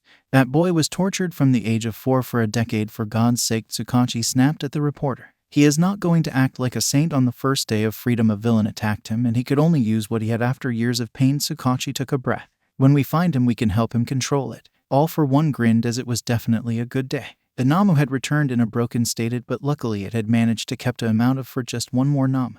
However, that wasn't what made him happy. The whole situation had made the heroes get called into question for how poorly everyone handled Midoriya's situation, revealing too much and how he was missing. Even better, someone actually compared the boy's actions to that of a monster. Soon more people might do so, and that will help ostracize the boy, pushing him closer to All for One's grasp. The boy's disappearance did make things a bit difficult, but time would remove all hurdles. Rumi opened her eyes weakly, trying to figure out why every felt sore when it came back to her. "Izuku!" Rumi shouted as she sat up, seeing she was in a hospital. All Might was sitting in a seat nearby, as well as Kamui Woods. "Ah, Miss Mirko, it is good to see you awake this soon." All Might smiled. "Can it?" Whereas Izuku, Rumi didn't want to waste time on pleasantries. All Might bit his lip. "We don't know." "You don't know?" Rumi repeated. "How do you not know?" A witness claims he ran off in a similar direction that the unidentified villain had escaped to, but so far no one has seen him since. All Might hated that the boy was now missing. Why would he run off like that? Rumi grit her teeth. It's your fault. Excuse me, All Might got confused. It's your fault this happened. It's yours, and everyone that was at that damned press conference, Rumi stated. You all acted like dumbasses, too busy concerned about not wanting the media to be too annoying, so you revealed what should have been kept a massive secret. What were we supposed to say? Kamui asked. Not that Izuku has that lets him have multiple quirks or who he was with or the fact that he has mental trauma, Rumi yelled. You could have just said he had a roughing time because that was the truth. Now he has an even worse time because everyone in Japan knows by now that he has unique and is mentally unstable. Any number of villains can just finish what that started on Izuku because they are going to want to. A nurse came in to see why Rumi's machines were going off the charts to see her yelling at the two people, who despite being in good condition were actually worried for their safety from the hospitalized rabbit hero. The nurse didn't want any vitals to go bad for Rumi while she was healing, so she pointed to the door. Can you gentlemen please leave? All Might and Kamui both left. The nurse did a checkup on the stewing rabbit hero. Rumi felt angry still. Izuku was now alone with possibly the biggest target on his back, and she couldn't so much as leave this bed because of her own injuries. Before the nurse left, she pointed to the chair next to Rumi. All of your belongings are right there. Rumi, now alone, decided to at least check her phone. Grabbing her jacket, she saw a paper fall out of it that she didn't remember being there before. Grabbing the paper, she read a message she knew was from Izuku. I'm sorry for everything. Reading it made Rumi upset. Did Izuku apologize for running away, thinking he was being a burden on her? That he definitely was not. She knew right then that the second she could leave that hospital, she was going to devote all of her time to finding Izuku, the son of the late Hisashi Midoriya. Izuku Midoriya is now missing. After yesterday's raid that rescued the teen from a crazed Dr. Maruta Shiga, a villain attack happened at noon today. Izuku heard a TV report what had happened a few hours ago. He still hadn't quit moving. He didn't know where he was going, but he had to be far enough away from Rumi that no other villains would hurt her trying to get to him. He had taken the jacket that Rumi had grabbed for him at the store and used the hood to hide his face, seeing as how everyone around him all seemed to be hearing about, or only wanting to talk about, the villain attack he was in earlier. Everyone would soon know his face, so he had to keep it hidden by the hood. It was a good thing it was starting to rain, so his hood up and his head staying low wouldn't be as odd. His only problem now was the fact that there were some tips in the sweats the police had given him the night before, and he was barefoot, something that would definitely attract attention. That kid fought like a savage, Izuku heard someone say as they watched the fight. After what happened to him, what do you expect? A person replied. They made him a monster. Izuku skipped a step when he heard that. Was he really a monster? He did ruthlessly kill many people the night before. No, that was different. They were the monsters torturing a kid and he was acting in self-defense. Was it different? Really, he had enjoyment for the first time in years killing them. Only a monster would enjoy killing others. He wouldn't have felt so many people watching with caution if he wasn't one. It didn't help that the few people who were caring of him, his mother, father, and Rumi, all got hurt because of his. How did they even expect to reintegrate him back into society so fast? The first person asked another question. Did Izuku not fit in anymore? Would he ever fit back in? Something boiled in Kurogiri's. Upon finding out what happened to the boy he was secretly protective of, his head started to burn. Getting worse when he found out Izuku was missing and he couldn't just up and leave to find him. He had to figure out what was going on in his that made it burn. Rumi was still pissed later. They wouldn't let her leave because of something off in her. The nurse from earlier walked back in, followed by Recovery Girl. Hello dearie, the sweet old lady Recovery Girl said. Didn't expect to see you twice today. Hello. Rumi wouldn't be rude to Recovery Girl. She was too sweet of a lady. Why am I still here? I thought I was fine. That's actually why I am here, Recovery Girl said. You technically shouldn't be fine. What? Rumi asked. She had a doctor early with a healing quirk and nothing was broken anymore. What was supposed to be wrong? Apparently you have some of Midoriya's in your system, Recovery Girl stated as she tapped a paper the nurse handed to her. And all of the records found say that everyone ends up dying after not even an hour of having it in their system. The only person who lasted past the hour was Aburo Shirakumo, who was thought to be missing for years. What happened to him? Rumi felt like she should be worried for her safety, but something in her was telling her she was fine. It is reported that he died and that's all. Recovery Girl looked at Rumi. It's possible that you survived because of how small the amount was that entered your system, but it was still enough that you should be ill at the least. Maybe I'm lucky, Rumi suggested. Possibly. I want to personally make sure there are no side effects to it being in your system by running a few tests. Is it possible I might gain the quirks he has? It is unlikely, Recovery Girl said. I've been reading notes and it seems as if Midoriya's only takes to working properly for him. You might gain a healing factor that is small, but that is it from what I can tell. How long before I can leave? Rumi asked. Recovery Girl knew why Rumi wanted to leave so badly. She wanted to go find Izuku. I can make this quick, not even 20 minutes. The rain was pouring hard by the time Izuku had left the city. His bare feet should have been making him shiver by now, but because of his added quirks and his poor treatment over the years, he didn't mind it at all. In fact, to him it was nice to feel the rain that bounced off of his bare skin and the splashes his feet made in the puddles formed by the rain. They were experiences long lost to him, and it was comforting. He had luckily not been questioned by anyone on his path out of Musutafu, no one wanting to stay out in the rain. Izuku didn't know what to do anymore once he stopped at a distance marker on the road. He was free for the first time to make his own decisions. Where would he even go? A car pulled up beside of him and stopped. Izuku tensed up as the window rolled down and he saw a blonde woman looking at him. Hello, the blonde woman greeted him. Do you need a ride? It's raining bad out right now. The woman then noticed that the boy she was talking to didn't even have shoes. He must be a homeless kid. Izuku shook his head, feeling more at ease because it wasn't someone after his. Are you sure? The woman asked. You could catch a cold. I've had worse, Izuku replied. Suddenly the blonde realized who she was looking at. He was the missing boy from the news. Why was he all the way out here alone? Was he running away? Ryuko, the emerald-haired woman in the driver's seat, said quietly. She also figured out who he was. Tomoko, I know, Ryuko responded. She knew there had to be a reason the boy was leaving the city. She wouldn't force him to go back, but she at least could offer him a place to wait out the storm. Izuku, she said to the boy who flinched at his name. Do you want to join us for dinner? Izuku looked at the woman slightly confused. Why would anyone who knows what he is offer a place to test at all? I promise we won't tell. Ryuko elbowed Tomoko slightly to get her to agree. It's this nice camp that you won't get rained on. Izuku shook his head. If he went with them, then no doubt pain would come to them also. Ryuko bit her lip. She really didn't want to force the boy to get in the car, but he couldn't just wander down the countryside like he was. She considered them lucky that he didn't immediately flew when they said his name.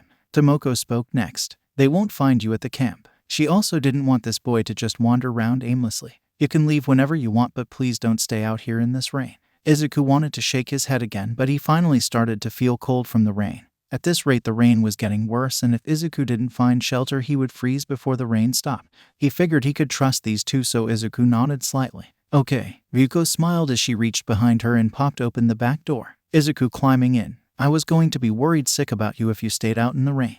That's not healthy. It wasn't bothering me for a bit. Izuku responded. I believe that. I'm Ryuko Tsuchikawa and this is Tomoko Shirotoko. Tomoko waved when Ryuko introduced her. Hello. Izuku weakly waved back. He felt awkward being in the car, especially after telling himself over and over again that he doesn't belong anymore. It was such a sudden switch to agree to go with the first nice person he met. Ryuko had a small frown as she saw how conflicted Izuku looked with himself, worried about whatever was going through his mind. She wouldn't be stupid and immediately start asking him questions. She saw how fragile he seemed to be on the news the night before. If she had to guess, he must have ran away after the villain attack, thinking he was the problem.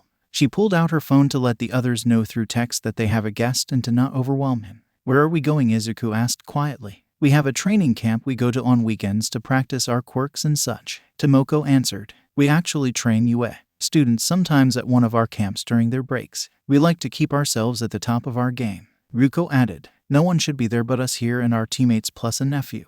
Ryuko wondered how Koto would act around Izuku. His parents' recent deaths have made him bitter towards most people. Tomoko parked the car and waited until she saw the front door of the main building open before she turned off the car. The rain was absolutely pouring now, like someone was just dropping buckets of water from the sky. Tomoko and Ryuko rushed to get out of the rain into the lodge, while Izuku walked. He didn't know why they were running, it was just water. Ryuko turned once she got to the lodge and looked back at Izuku. You'll get sick if you walk slowly like that. Izuku stepped onto the porch. I have a high immune system. He didn't want his weapon to get sick. Ryuko and Tomoko both frowned. They knew he didn't have a good past, but the way he spoke about it was just off-putting. Well, you're not a weapon and that means you could get sick eventually. Tomoko spoke as a large person approached them. Hi Yawara. Ryuko hugged her friend. How is the rain? Yawara looked out of the open door to see how bad it was dropping. It's bad, but apparently he thinks it's sunshine. Ryuko commented on Izuku. Yawara looked at Izuku and understand the somewhat cryptic message Ryuko sent him and Shino. The boy had mud-soaked bare feet, tattered pants and a green jacket that was soaked. He did look worse for wear and he was staring back at Yawara. It bothered Yawara to see the boy's eyes that had virtually no life to them. Hello, I am Yawara Chadora. Yawara offered a hand to Izuku. Izuku remembered how to shake hands and did so. Izuku Midoriya. Yawara was surprised at the strength he could feel Izuku had. For someone skinny, he had a high level of strength. You have a good grip. Izuku didn't know how to respond. Thank you. He's like that, Ryuko said as Yawara noticed Izuku's lack of social understanding. I got him to agree to dinner because a boy his age shouldn't be wandering around random roads during a storm. I will let Shino be aware of who our guest is," Yawara said as he went to find Shino. Tomoko looked at Izuku's current clothing and messiness. "We have a shower and spare clothes you can borrow." Izuku nodded to accept the offer. Ryuko wondered if he was going to stay silent a majority of the time. "It's this way. We keep spare items for the students when they are here." Izuku followed her quietly. Rumi was itching really bad to leave the damned hospital. It was storming outside and either Izuku had fled back to their apartment or he had ran off somewhere else. She had to go find him. "Okay, sweetie, I am done," Recovery Girl announced. "It appears you do not have one of the quirks, just a little bit of that seems to have made its way to your heart. Nothing bad will come of that as far as I can tell. In fact, it seems to be healthy. Wouldn't it be considered unhealthy to have different in your system? Especially your heart?" Rumi asked as she was quickly grabbing all of her stuff so she can leave. "Normally, yes, especially since Midoriya's is its own type that even Maruta didn't seem to understand after a decade with it. We can run more tests at a later date, but I can tell you really want to go." "Sorry, I just have to find him," Rumi said as she put Izuku's note back in her pocket. "It's all right. Good luck finding him." Recovery Girl waved as Rumi disappeared out the door. Shino Sasaki looked at Izuku with concern. She was told by Ryuko and Tomoko he wasn't talkative and seemed to either think he was stronger against the elements or just didn't know how to show more concern for himself. Shino was also told by Ryuko that she had promised the boy that she wouldn't make him go back, thinking that it would be better to coax him to stay somewhere else safely, like the lodge, since it was out of the way of most people's attention. Izuku had eaten his food. They have him slow. Shino could tell after seeing him for all of 5 minutes that he really didn't talk much. He would answer with a movement of his head or some very short answer. Kota didn't speak to Izuku at all, just gave him one look and then went to eating his own food. Shino considered that good since Kota has not exactly been kind to others since his parents' death. She had explained that Izuku is a guest that doesn't exactly have a happy past. After they ate, Izuku had disappeared and everyone thought he had left already, but Tomoko's quirk located him on the porch. He is just sitting there. Tomoko spoke to the other 3 cats. "I think he is going to stay until the rain is gone at the least." Rumi didn't even know how to begin finding Izuku. She wasn't a tracking hero and the scene of the villain attack had been cleaned up before the storm. She had no idea short of just yelling Izuku's name everywhere. As much as she hated working on teams, she had to call one of the best teams for finding lost people. Izuku sat on the porch watching the rain. It was another foreign action to him, but it was somehow comforting. The sound of the drops of water hitting the ground, trees, and the lodges themselves felt soothing to Izuku. Izuku heard a phone ring inside and Tomoko answer it. "Hello, Ragdoll speaking," Tomoko said. The person on the other side of the line made Izuku guilty when he heard them. It's me, Rumi." It was Rumi on the phone. Did they lie to Izuku and tell people he was there? "Oh, Rumi," Tomoko got happy. "Are you reconsidering the offer to join the cats?" "I'm a rabbit, not a cat," Rumi responded. "I need help." Tomoko had a good idea what the help she wanted was. "What do you need?" "I need to find Izuku. I'm guessing you guys already know what happened this morning. I want to help him, but I don't know how to find him." Izuku felt confused. He was the reason a villain attacked her. Why did she still want anything to do with him? Tomoko sent a glance to the outside where she knew Izuku was. "We are on a retreat this weekend. I promise after that we will offer help." Tomoko hated saying that. She knew that any given person being missing the cats would drop everything to help find them. This was difficult since they promised Izuku not to reveal where he was. "I can't wait the whole weekend. I'm scared for him," Rumi replied. Izuku felt guilty. She was worried and scared for him and his reaction was to run away. Izuku stood up and walked into the lodge, right up to Tomoko. Tomoko looked at Izuku and saw an emotion in his eyes for the first time all evening, guilt. "Can I have the phone?" Izuku asked quietly. Tomoko nodded and handed him the phone. Rumi, still thinking Tomoko had the phone, spoke again. "Please, I'm worried sick about him." "I'm sorry," Izuku said, and he heard what sounded like Rumi's breath catching in her throat. "Izuku?" Rumi asked quietly. "Yes," Izuku answered. "Oh God, are you okay?" Rumi couldn't believe Izuku had wound up with the exact person she would call. "Yes." "Why did you leave?" Rumi asked the question that was gnawing at her all day. Tomoko and Rumi were both surprised to finally hear emotions in Izuku's voice. "Everyone who gets close to me gets hurt." Izuku had a tear drop from his eye. "I don't want people getting hurt because of me." Rumi was glad she was driving up to the lodge as she was in the phone. "Izuku, my mom and dad died because of my." Izuku was full on crying at that point. Why didn't she hate him like she should? "I don't want any more pain." Tomoko didn't know how to react when Izuku dropped the phone and ran outside into the rain. "Izuku, wait." Rumi's heart felt pain for a second hearing Izuku blame himself. It got worse when she heard the phone drop and Tomoko shout for Izuku to wait, as if he was running away again. "What just happened?" Yawara ran into the room, Shino, Ryuko and Lots all coming in behind him. "Izuku just ran off," Tomoko said as she grabbed her jacket and the one Izuku left behind. Kota, stay here, Shino asked her nephew as all 4 cats went to go find Izuku. Rumi jumped out of her car and saw Ryuko. Where is he? Rumi asked. I was told to search around here so that you could help us, Ryuko said. Why did he run off? Rumi bit her lip as she tried to look around. It was still raining heavily, and that would make it difficult to find Izuku. He thinks he is the problem. He is trying to not be around anyone to avoid anyone else getting hurt. Ryuko noticed how frantic Rumi looked as they began to search around.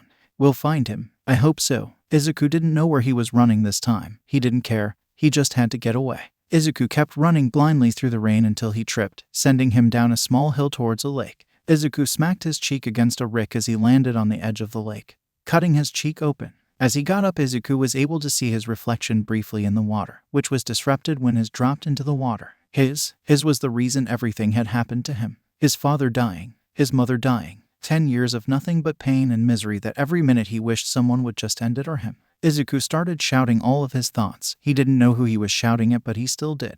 Why me? Why was it me who got this? I never asked for this. Izuku slammed his fist into the reflection of him in the water, hitting it where he on his cheek. I don't want to be a monster. It's not fair. It's not fair. Izuku kept shouting until his voice went hoarse and he gave out from exhaustion, falling into the water. Tomoko pulled out her phone, finally sensing Izuku with her quirk. He's at the lake north of the lodge. Rumi got there and found Izuku passed out in the water, thankfully face up. Tomoko was holding him so he wouldn't drift away. Izuku, Rumi said as she slid next to Tomoko, trying to see how Izuku was. He was ice cold and shivering slightly in his unconscious state. We need to take him back to the lodge and heat him back up, Tomoko stated. Rumi didn't hesitate to grab the boy and slide him onto her back. Try to keep up. I don't know my way through here as well as you. Later, after they got Izuku back to the lodge and heated him back up, Rumi placed him in a bed. Sorry that you guys got involved in this, Rumi said to the 4 cats. It's no problem, Ryuko said. He definitely deserves help. He can stay at this lodge anytime he needs it, Shino said. Rumi thought for a second. I don't trust taking him back to Musutafu right now. Can he stay here? Yes, he can, the 4 said at the same time. We can help him also, Tomoko offered. We don't know what he wants to do with himself, but we can help him with whatever he desires. We will make sure that it isn't public knowledge that he is here, Yawara stated. Rumi smiled, glad to see others thinking smartly about Izuku. She then frowned again because of Izuku. I don't know how to get him to realize it's not his fault. We can work on that later, Ryuko said. Izuku woke up in an unfamiliar bed. Sitting up, he saw through a window that it was morning and no longer raining. Getting off of the bed, Izuku found a paper next to the bed on a nightstand. When you wake up, we are downstairs. Izuku felt like he was back at the lodge and sighed heavily. He felt conflicted at that moment. Should he go down the stairs to them or try to leave so they won't get inevitably hurt? They brought him back here during a storm, so the least he could do was go down to them and have a conversation.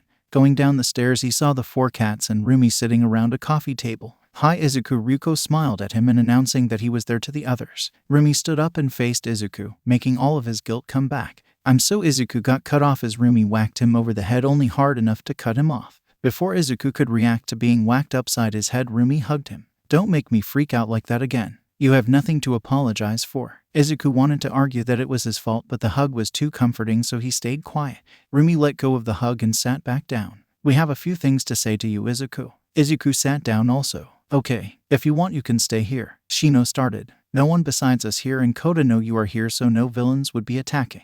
We also wanted to offer helping you with whatever you want to pursue in life. Izuku paused. What did he plan to do with his life before he was kidnapped? He wanted to be a hero, but things have taken a slight turn from that. He thought of how he suffered and knew exactly what he would set his life to do. I don't want to have anyone go through what I did, Izuku spoke. I don't think I can be a good hero, but I want to help people have the opportunity to live their life and not have it taken from them in any way. Tomoko clapped her hands together. That's a wonderful choice. She and everyone decided not brush past the part about not thinking he would be good. Rumi grinned. I can definitely teach you to kick ass then. Do you think you can learn quick enough to go to one of the big schools like UA or Shiatsu? I can try, Izuku answered. Good enough for me. Rumi kept her grin. Ryuko nodded. We can tutor you on anything you need to know for the entrance exams. Izuku nodded again. Later, Rumi got a call from Tsukachi. Hello, Miss Yuzujiyama. Tsukachi greeted her. What is it? Rumi didn't really have patience for anyone from that press conference anymore. I was just checking to see if you had my leads on Midoriya. We have none here ourselves, Tsukachi admitted.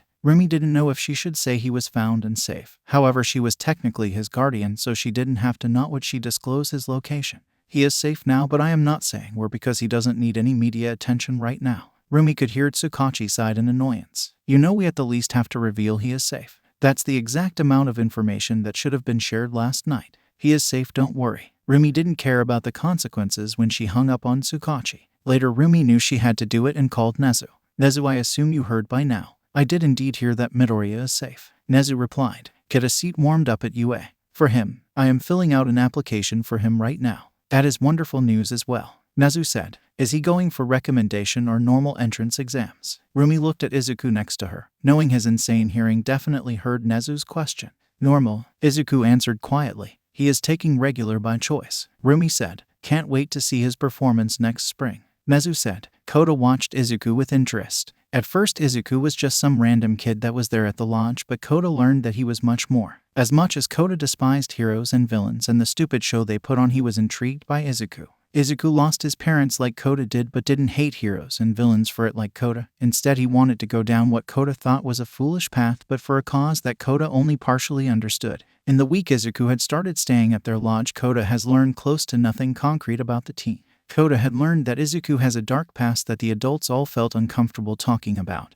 that he has mental troubles that weren't clear to anyone how bad they were, and that Izuku's parents had also been killed by a villain. He heard what Izuku said about his goals, that he didn't want to be a hero, he just wants people to not suffer. Izuku never spoke to Koda.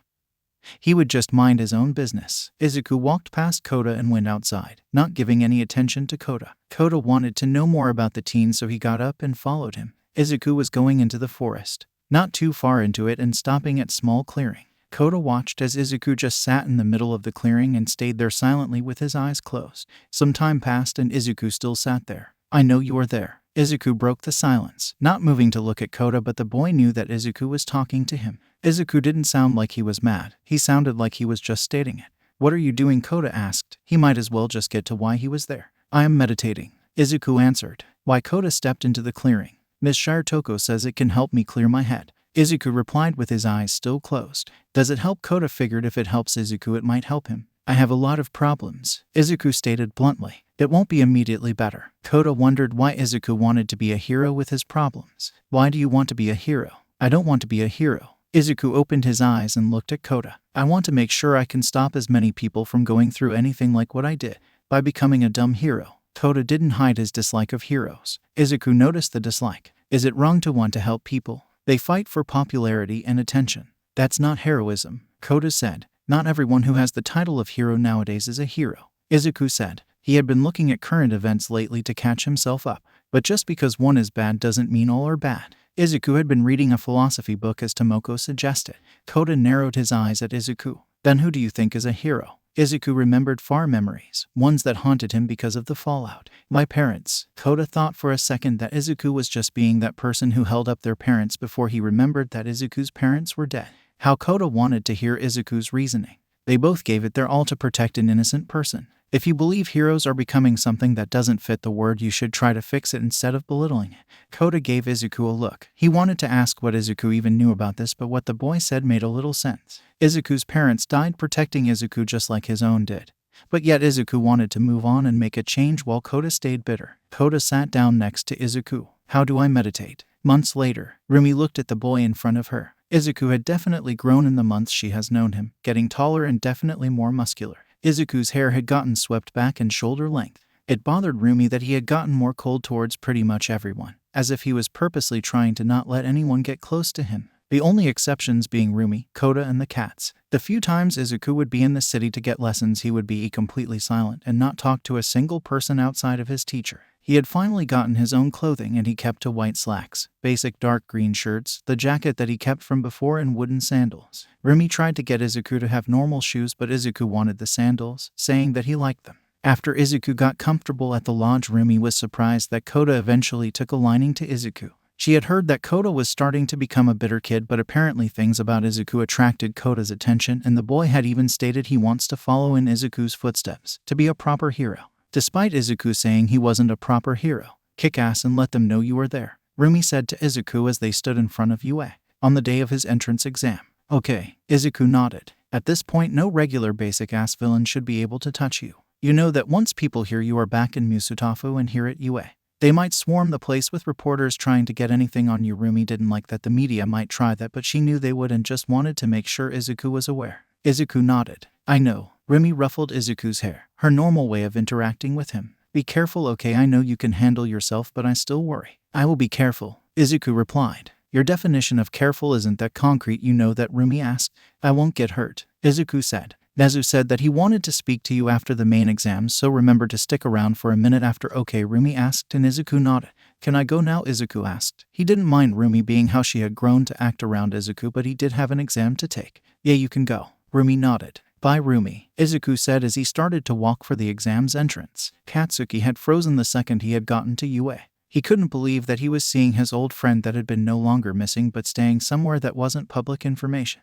Now Izuku was there. And so was Katsuki. He had to at least talk to Izuku. Izuku felt eyes on him as soon as he entered the auditorium where he would be taking his written test for the exam.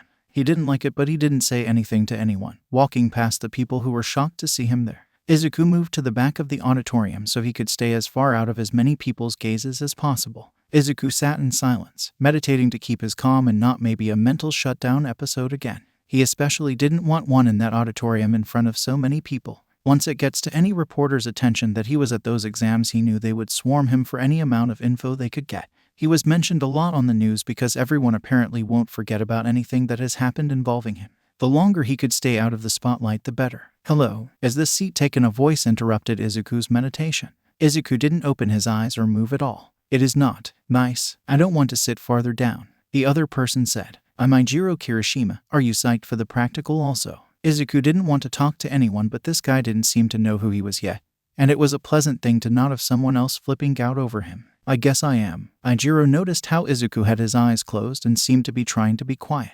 Oh, you must be calming your nerves before this. I'll leave you to it, man. I can get your name later. That confirmed for Izuku that this Ijiro had yet to know who he was. The guy was at least polite. A few more minutes passed before someone was seen walking onto the stage and facing the test takers. Hello, little listeners, the man shouted with volume. Today is the day you kids prove if you got what it takes to get into UA.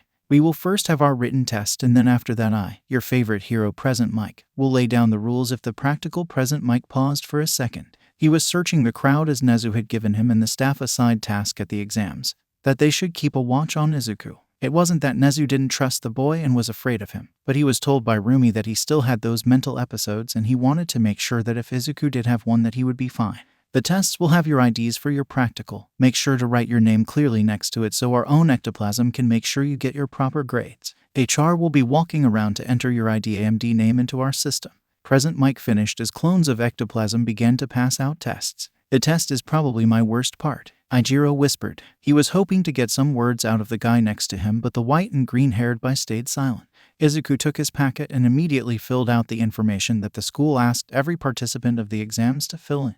It was the top sheet that had their ID number and had questions for that person about their quirk. Izuku didn't answer with his true quirk, not wanting more attention drawn to his. Instead, he answered with a name that Tomoko gave his bone quirks combination, Shikatsumiaku, or Dead Bone Pulse. Izuku mentioned how he can sprout bones from anywhere on his body that were as hard as steel, but physically removing his real bones made for stronger weapons and attacks. New bones would instantly replace any he removed, but the more tired and exhausted he was, the slower they would grow back.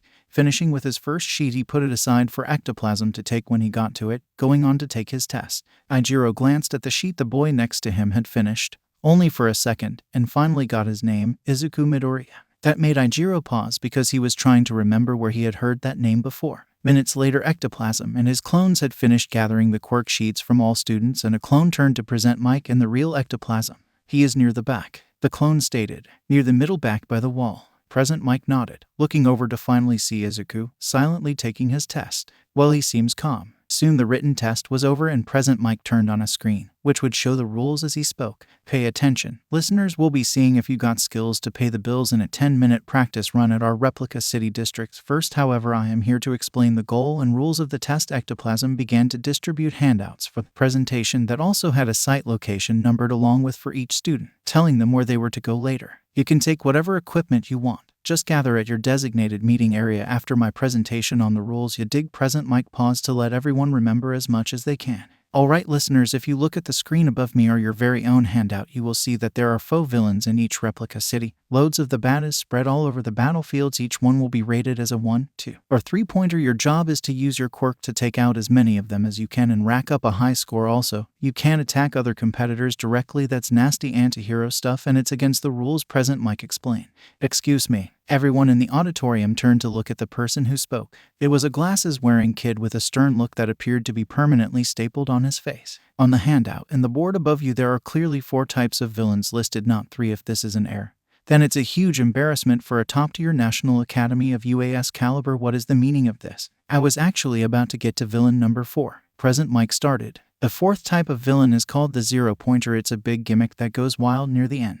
They are too strong to be defeated and are there just to stir things up, so fighting them is hopeless and useless. If I were you, I'd do my best to avoid that error. The kid nodded and sat back down, satisfied with the explanation. Well, that's pretty much all I have, Mike went on. I'll leave you with a quote that my academy prides itself on: go beyond plus ultra. Now get out there and have a fun time this test. Everyone in the auditorium stood up and began to make for their given test location.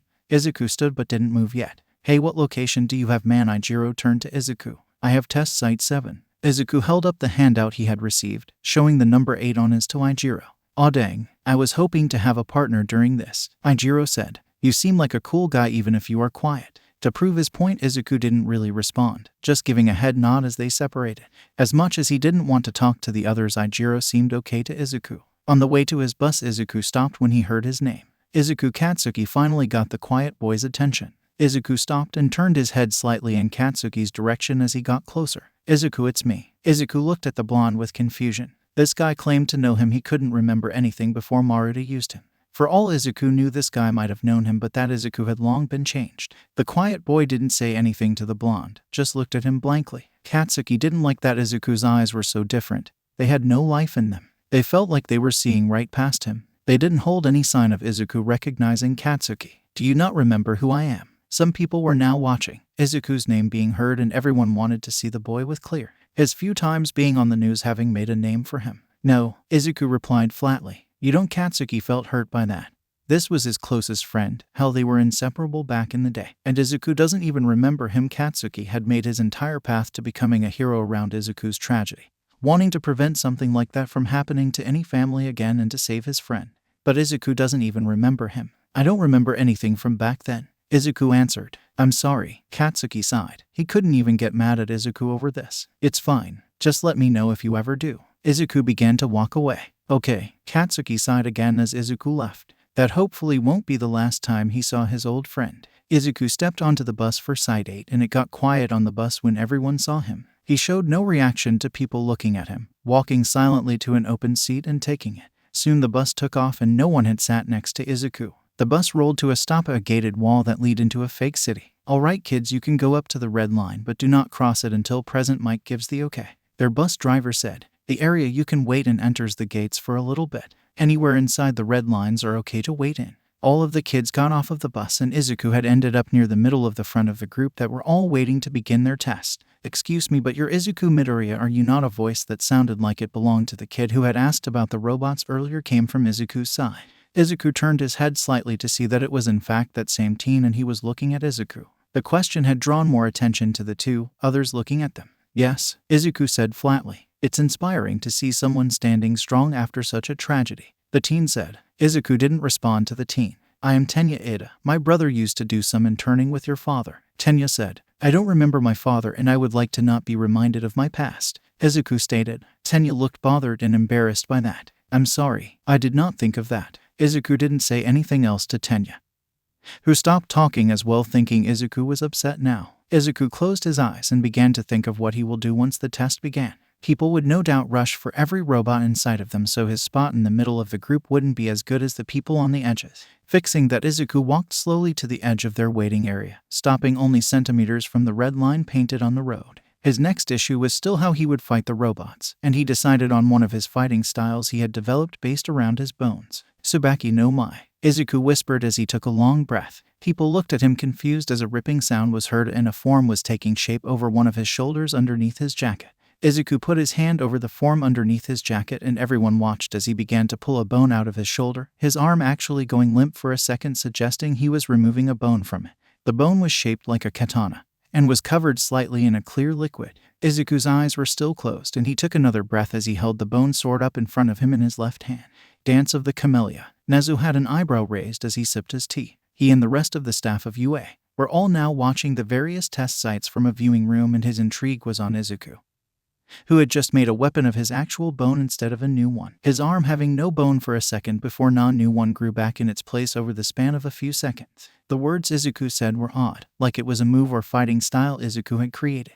The boy's stance certainly suggested it was a style that Nezu was definitely eager to see, having not seen any of Izuku's training until now. All of the groups are at their test sites and ready to go, Ectoplasm announced. Let us begin then. Nezu smiled. All Might, who had gotten himself a job at UA to help him find a successor, watched Izuku with definite interest, wondering if he was the one who All Might was meant to tutor. All right kids present, Mike's voice spoke over intercoms in the various test sites. Go crazy. Izuku let out his third breath and slid his right foot out to his side. No one behind him had moved yet because they were confused about what Izuku was doing in front of them. Izuku's eyes snapped open the second he heard the mechanical sounds of a robot moving towards him. Izuku was gone in a flash and reappeared on the side of the robot, a two-pointer, and stabbed right into the robot's core, deactivating it.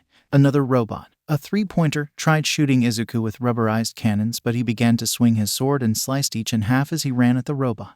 Once he got closer, he made a flurry of swings that made the robot's head and upper body fall to pieces. Izuku slid on his feet to make himself face a new direction as a lot more robots appeared on the main road of their test site. Well shit, a random test taker said as they watched Izuku begin to do almost a dance as he slashed apart robot after robot.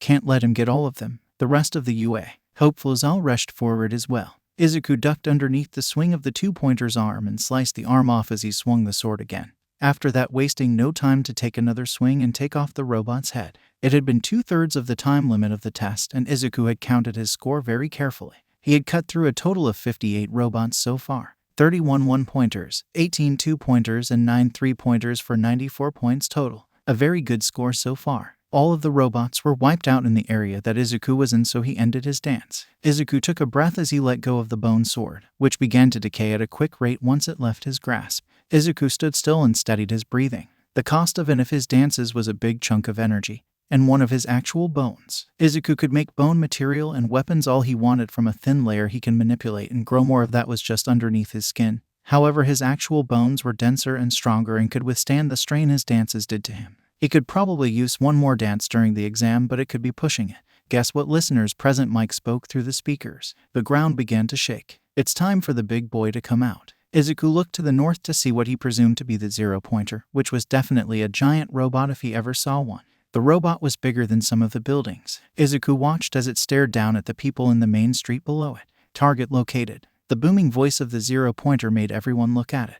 The robot began to swing its arm straight through a building and shattering the top 5 floors of the building, sending debris to the ground below. Izuku saw people fleeing from the robot and began to realize that the robot would definitely end up killing one of the kids if someone didn't stop. Izuku didn't hesitate to begin running at the zero-pointer, helping people get up who had fallen from the ground, shaking destruction the zero-pointer laid out. Why are you running towards it? Izuku heard a random kid yell at him as he kept going.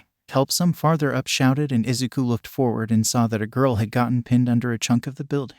Her legs were pinned under the chunk of debris. Getting close to her, he got his hands under the rock to lift it off of her. Once he lifted it high enough, he made a growth of bone that he made go under the piece of building to keep it from falling down again. Can you walk? Izuku asked as he cleared some of the smaller pieces off of the girl. I can't feel my left leg, the girl responded. It was broken near the ankle from the debris that fell on her. Izuku nodded and went to pick her up, hoisting her into his back. Target located. The robot repeated as it gazed down at the two, its arm moving around to slam down on them. Izuku had to find a way to make that robot not be a problem anymore. Hold on tight, he told the girl as he made bone erupted from his that wrapped around them in a dome shape, blocking the strike from the robot.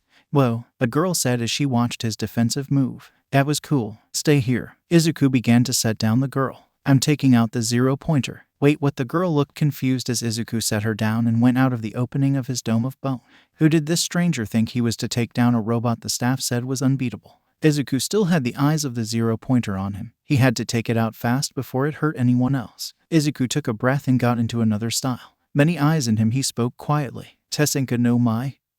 Hana. Izuku began another dance as his entire left forearm got encased in multiple bones, all twisting around and making a drill-like shape that ended in a sharp point. The back end going well past Izuku's head and ending in a knotted design similar to that of a flower. A spike jutted out of Izuku's right palm and ridges formed underneath his jacket where smaller bones formed spikes on his back. Izuku's eyes opened and he got ready to attack. Dance of the Clematis flower. Izuku ran with blinding speed at the zero-pointer, his drill-like bone beginning to spin with intense speed. The zero-pointer tried to drop its fist on Izuku, but the boy jumped up onto the fist and rammed his drill into the fist, tearing up the robot's hand with ease. The zero-pointer tried to bring down its other arm on Izuku, but he ripped the drill bone from the now useless hand of the zero-pointer and swung it over his head, blocking and smashing into the other arm and breaking it completely off at the wrist. The staff of Yue were mesmerized by Izuku's fluid movements of his dance, as well as how destructive his dances were. In one swing he cut off the zero-pointer's entire hand. Midnight whistled. Vlad King studied Izuku's arm. Yes, but he is breaking his own in the process. A Midnight responded in confusion.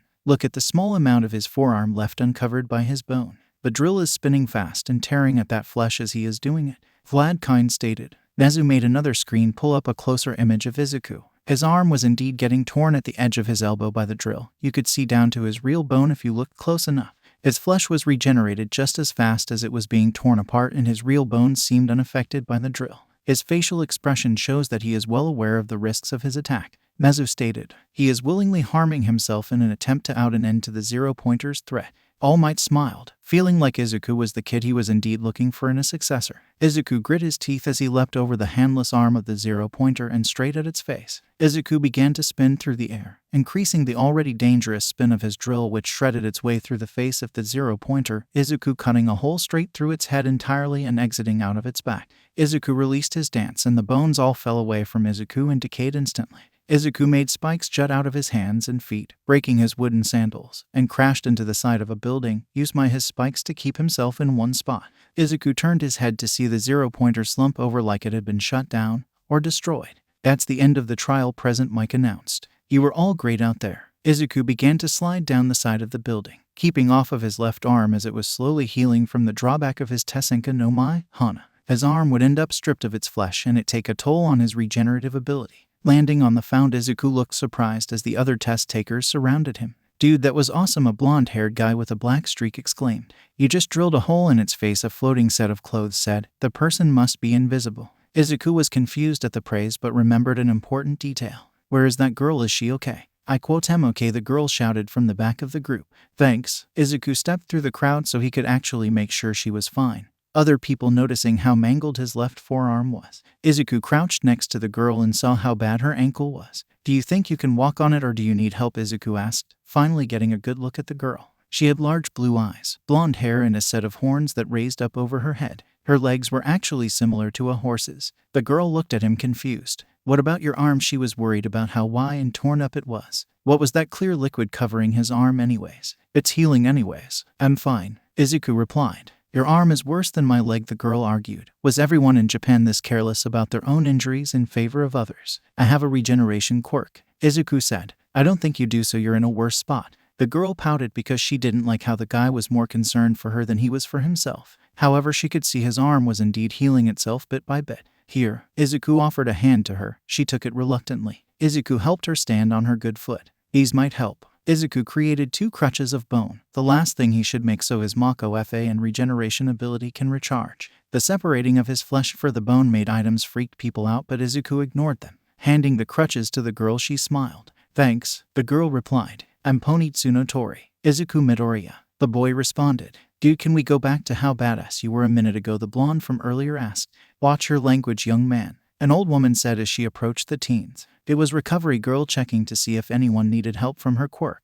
Who needs some ease? She does, Tenya said as he indicated to Pony. So does Midoriya. Midoriya, Recovery Girl said the name in surprise. She looked and saw the boy she had seen occasionally over the last few months. Hello, sweetie. How is Rumi? She asked before she had Pony's calf, which made it begin to heal rapidly. Some people wondered how Izuku knew the nurse of UA, but shrugged it off. She is okay, Izuku answered. Recovery Girl accepted that answer because she had been around Izuku long enough to know that at most times was the extent of his verbal vocabulary. Do you need some ease or are you letting your healing do the work? Recovery Girl asked Izuku. The second one, The boy answered, that is good. It helps it get better later. However, if you do need healing, do not hesitate to come to me. Recovery girl said. Izuku nodded. He stood up and began to walk away, heading back to the bus to be taken to the main part of UA's campus. The bus ride back from test site email GHT was not as quiet as the ride to the test site. Everyone was trying to talk to each other about what had happened with them during the test. Pony had taken the seat next to Izuku on the bus, hoping to talk to him more, but by the time she got on the bus he looked like he was asleep, so she sat there next to him silently. Once the bus stopped, she tapped Izuku's shoulder and his eyes opened.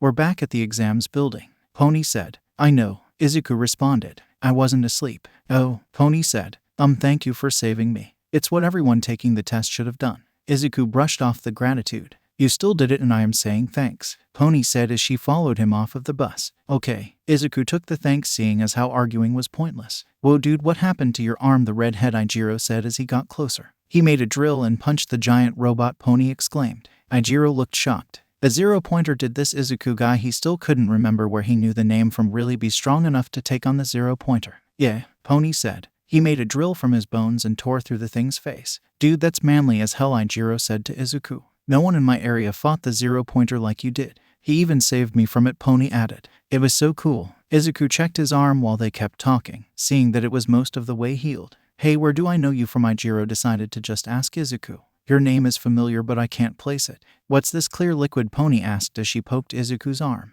Izuku wanted to leave, but they were following him, so he answered, hoping they would leave after. It's my. That's your? Pony asked in surprise. It looks pretty. It said in Ijiro's mind who Izuku was. A drill made of bone. His name and the clear made him remember seeing something about Izuku on the news. You're that kid. Izuku knew what Ijiro meant and nodded. Yes, and I enjoy not talking about it. What kid? Pony was confused. She was transferring from America to try for UA, so any local celebrities or events were unknown to her. Ask him once I leave, Izuku said as he walked away.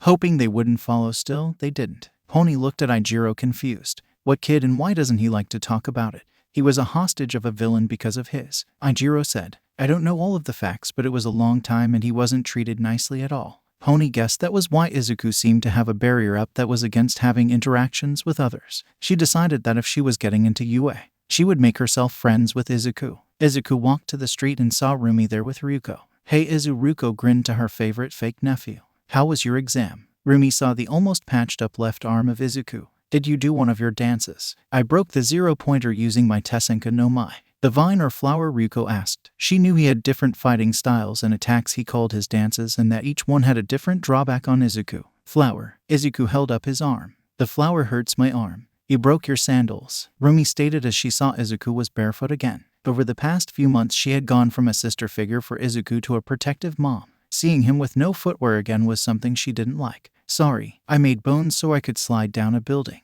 Izuku said. It's fine, but don't think this is an excuse to not get more sandals. I don't want you walking around barefoot, Rumi stated. Okay, Izuku nodded and they all began to walk for Rumi's apartment. So besides the test itself, how was everything? Rumi asked. People were looking at me, Izuku said. I stayed in the back so I wasn't as seen. Did anyone cause trouble over you? Rumi asked. That was her biggest worry over Izuku taking the entrance exam, someone making a big deal of Izuku's past. I saw someone who claimed to know me before it happened, Izuku stated. He seemed upset I couldn't remember him. He didn't give me a name, but he told me to tell him when I remember. Anyone else? This guy told me I seemed cool before the practical and later on realized who I am, Izuku said. So he made a big deal of it. I don't know, I left. This girl I saved didn't know at all who I am. You saved a girl? Rumi asked. The beginning of young love, Ryuko commented. No, Izuku said. I saved her from the 0-pointer. It broke a building that ended up breaking her leg. Either way, I get that earned you some hero points, Ryuko said. They only said villain points, Izuku said before he began to question hero points. Was there a different scoring not straight up told to the participants of the test? They also scored you guys on hero points, Rumi said. I only got villain points during my turn, but there are hero points also. It's scoring based on how you help others unnecessarily during the test. Out of the goodness of your heart, even though the test made itself look like a task you should be selfish during. So the 0-pointer isn't worth 0 points? Izuku asked. Oh, now he really is worth nothing. They make the guy seem so large and intimidating to scare everyone and find those with lots of courage that stand up to it and help others during its destruction. Although I don't think anyone in a while has actually single-handedly broke one. Rumi stated. She then noticed what street they had walked down and saw Izuku had stopped outside of the same small building he did a few times. She wondered if this was the time he would finally enter and lay that demon that has been haunting him to rest. She didn't say anything while waiting to see if Izuku would step inside, hoping he would so he could move on from it.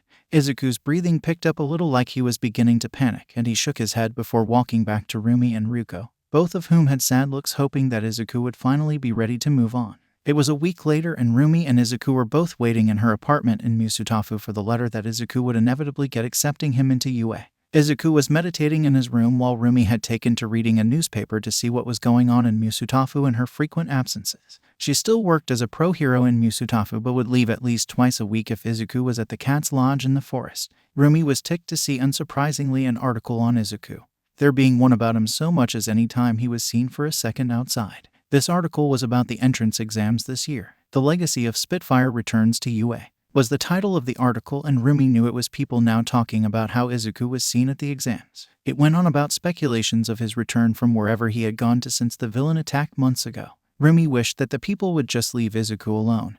They made things shit for him last time around. A knock at the door interrupted her hateful thoughts of the media, and she answered the door, opening it to see the massive man that is All Might. "Hello, Mirko." All Might smiled. "Is young Midoriya here by any chance?" Rumi wondered what All Might would want with Izuku. "He is here. What do you want?" All Might noticed the tone she had, like a bear protecting its cub. "I am here to give him the news of UA, personally, and also to make an offer," All Might thought. He held out the letter from UA for Rumi to see. Rumi opened the door all of the way. "I will get Izuku." She figured All Might want to see Izuku. He was one of the less dumb in the situation months ago. She left to get Izuku from his room. All Might sat at the coffee table and looked around the apartment. It was a nice place. He could see pictures in different spots that had Rumi and Izuku in them. And surprisingly, the hero team, the cats, everyone had smiles in the pictures except for Izuku. Except for one picture where it was just Rumi and Izuku having a very faint smile in it. The said boy walked silently into the room and caught All Might's eyes. "Hello, young Midoriya." All Might grinned. "How is your day?" "Hello," Izuku said quietly as he sat down, holding his letter from UA. "Midoriya, I wanted to personally congratulate you on your performance at the entrance exams. You scored a 97% in the written exam and your score in the practical is phenomenal." "Is this in the letter?" Izuku asked. "It is, yes. However, it was building up to a point I have later on. There are things that you should know in the letter I am skipping right now." "Oh," Izuku responded. "What was it?" "You have potential, Midoriya. 9 to 4 points just from breaking villain bots show that you are a natural talent when it comes to combat.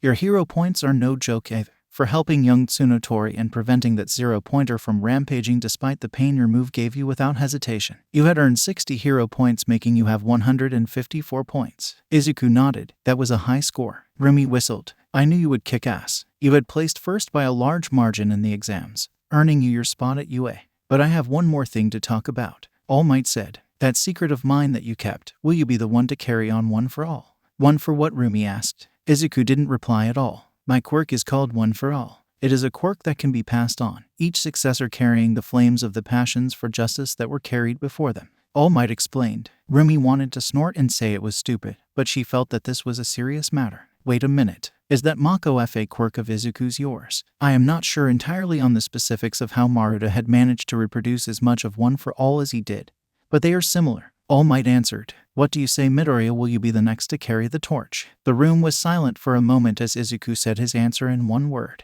"No." All for one looked at the newspaper that was brought to his attention with curiosity. It seemed that the boy he wanted, Izuku Midoriya, has returned from his hiding spot to attend UA. This wouldn't affect his pupils' plans as they were now, but now they can stop trying to search for him as they knew exactly where he would be. All Might blinked, never expecting Izuku to say no to the offer of One for All. "No," All Might asked. "I can't have it," Izuku said. "He wanted me to trick you into giving me it, so I can't have it." All Might nodded, knowing what Izuku was worried about. "He is gone and his influence over you is leaving. One for All would be in good hands with you." "No," Izuku shook his head hard. "I don't want it. I already have too many quirks I never wanted." Izuku's panic started to kick in. "I have too many issues to have something like that." All Might sighed. The level of mental scarring on Izuku was too deep to even want to persuade him at this point to take One for All. "It is all right, Midoriya, if you do not want it. I can find another successor. However, I have a counter offer. I believe you have potential, and even if you don't want One for All, I want you to help me find someone worthy of it and help guide them on that path."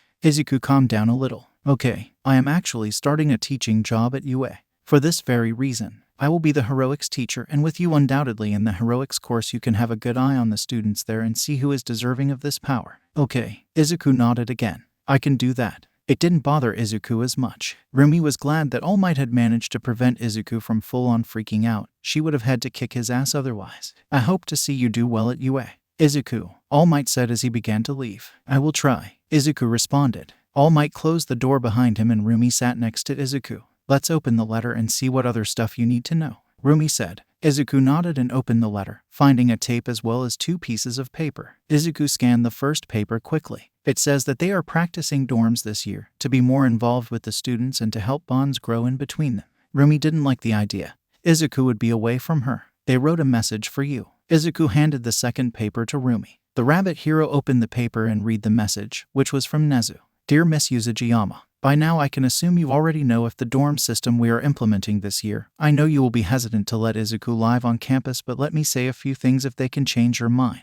You want to watch over him and I can understand that. So if you allow him to live on campus, if he is willing himself of course, I can guarantee that every student will be well protected in their dorms. They have an over-excessive amount of security around them and I do not wish harm upon any students. I request that Izuku does come to live on campus. The youthfulness of his peers he will be around will no doubt help him open up and hopefully heal his shattered mind.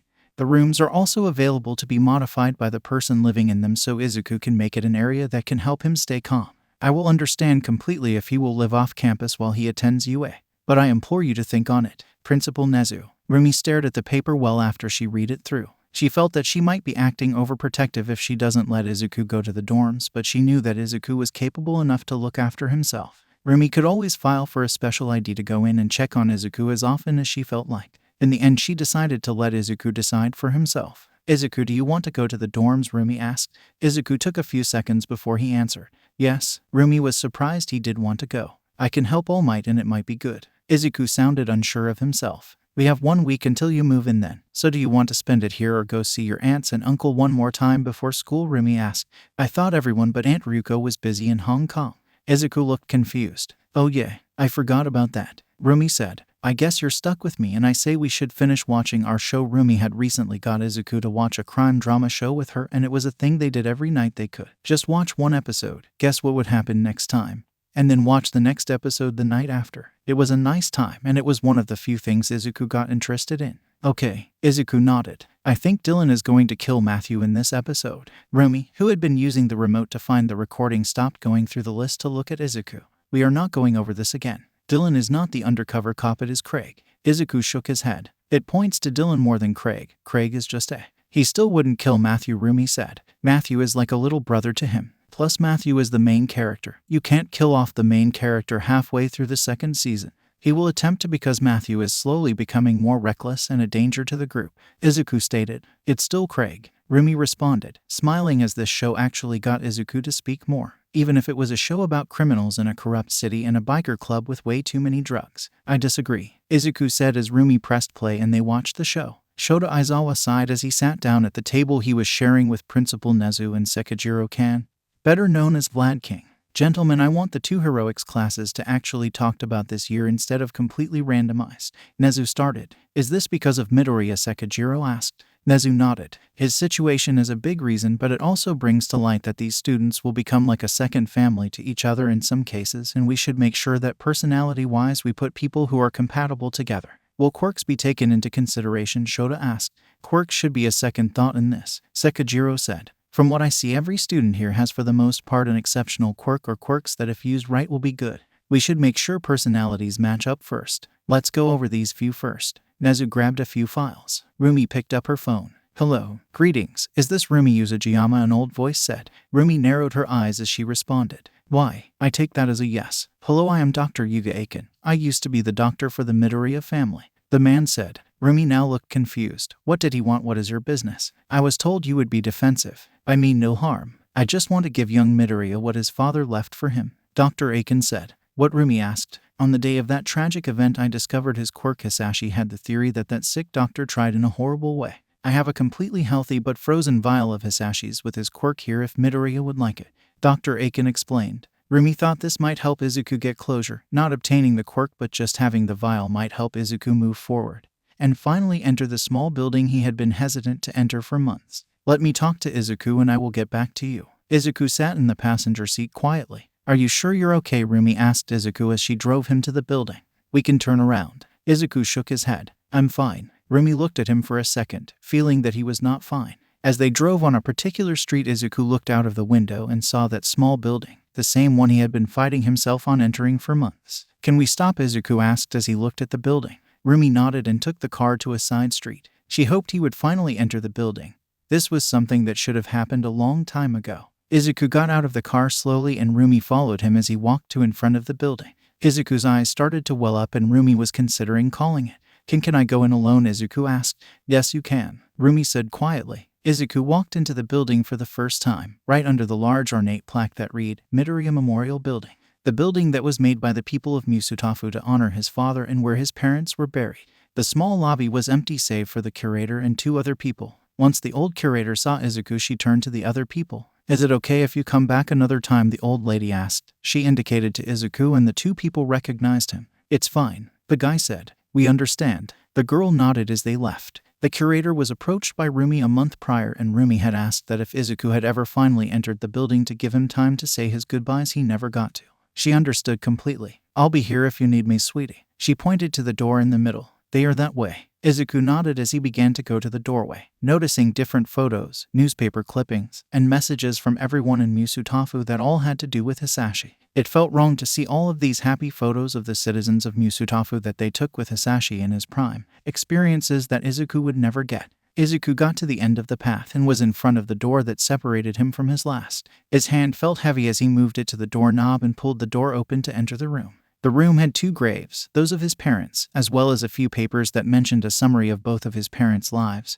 and another wall of photos, but these photos were photos of his parents and him. Izuku looked at a photo of his parents and him, all smiling as Izuku rode above his father's head. It was at a parade that Izuku couldn't remember. He turned and faced his parents' graves. A memory surfaced up. Dad, when I grow up I'm going to be an awesome hero like you, the small Izuku declared from his father's head. Can't be as awesome as me. Hisashi chuckled. You did say my flame breath was the coolest thing ever. I'm going to get a quirk just as cool, Izuku shouted happily. I'm going to sneeze fire. Hisashi began to laugh. Wouldn't that only be good if you had a cold? No, Izuku seemed confused that his father would ask that. Fire doesn't exist in the cold, so that means that the cold doesn't exist in the heat, Hisashi pointed out. But we have AC. Izuku was getting confused by his dad. We do, Hisashi nodded. You can't have anything without the opposite. Hot and cold, happy and sad, good and bad. Izuku furrowed his brow. That's confusing. I can explain it better later, Hisashi said. Let's scare your mom at work. Izuku pumped his fist. Yeah. Izuku wiped a tear as another memory came back. Inko ran over to her son that just fell out of a tree, letting her eye off of him for a second, and he decided to climb a tree again.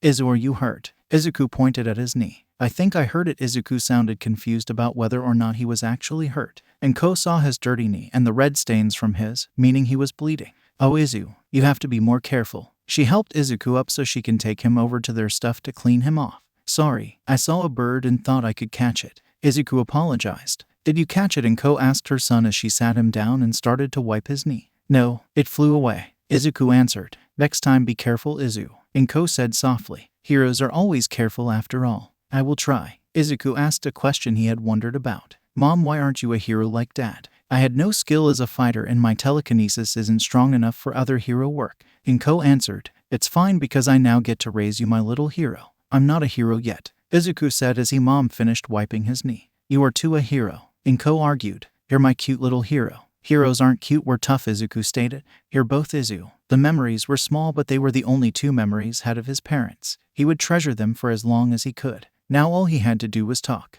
Izuku didn't know what to say though, so he just stood there, crying between the graves of his parents. I miss you, Izuku sobbed after a minute. I miss you both and I don't remember almost anything. I want my parents back. I want to feel happiness again for more than seconds at a time. I want to be normal. Izuku stopped talking to try to steady his breathing.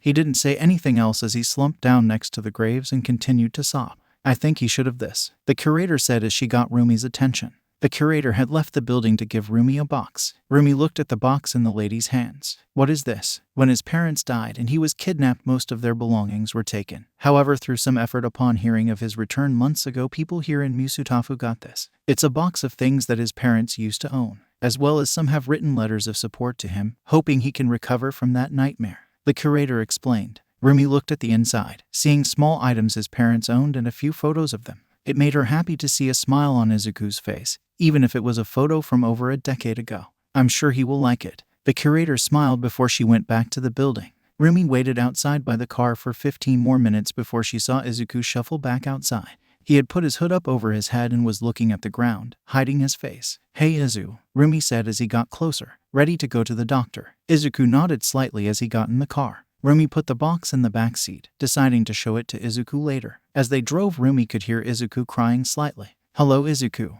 the old family doctor said. It has been some time. Hello, Izuku responded quietly. I understand you would like this to go quickly, so I can just give you the vial and you can be on your way. Dr. Aiken said. Can you inject it into my heart? Izuku asked hesitantly. The old doctor looked at Izuku confused. Why would? It's how they join my. Izuku responded like he was pushing down a bad memory. The doctor nodded. I can prepare a syringe in just a minute. He left to go get the equipment. Rumi looked at the boy who couldn't go a solid 10 minutes in a doctor's office anymore without freaking out. Are you fine with this? Izuku nodded. It's the one quirk I actually want. Rumi nodded as well. If it is what you want. I'm scared, Izuku said suddenly. Tears started to flow again. Rumi instantly got closer to comfort him. I don't know what I'm supposed to do. I don't know who I really am. I'm scared. Rumi had started hugging Izuku and rubbing his back. It's okay, sometimes it's okay to be scared. Being scared lets you take a step back and check things. You are Izuku Midoriya, a kid who has a heart of gold that wants to keep others from suffering.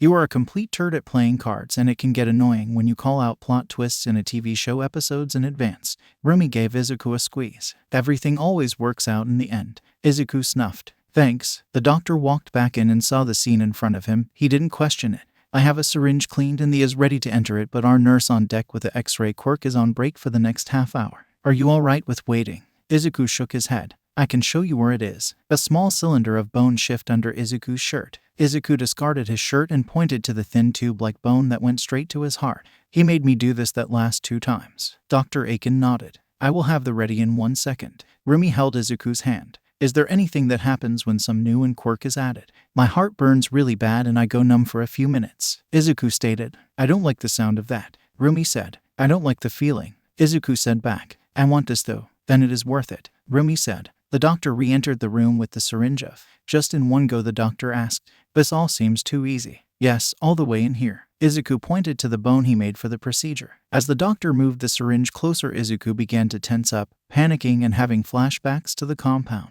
Izu, it's okay. Rumi reassured him as his breathing got worse. It's fine. She let Izuku squeeze her hand tightly to help him stay as calm as he could. Izuku had squeezed his eyes shut as the syringe began to pour the straight into his heart. His began to heat up as his began to assimilate the new and quirk into his real system and reproduce the new quirk. Rumi helped Izuku lay back in the chair as his breathing began to slow down to a semi-normal level. He started to look pale for a few minutes before he began to look normal again.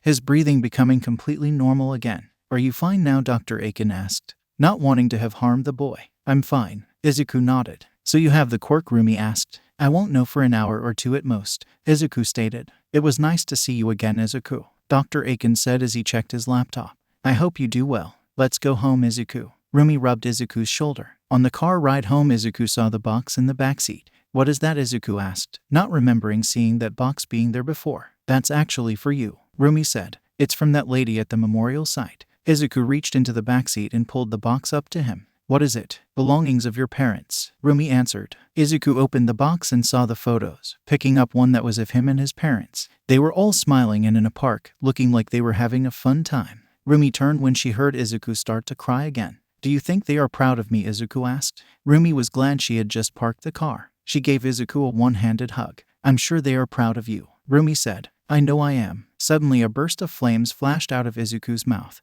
Luckily it was small and didn't burn anything, but it was enough to definitely get both people's attention. They both were silent as they absorbed what just happened. Well, you got it, Rumi stated. I bet your dad is proud of that. Izuku had a full smile for the first time in years.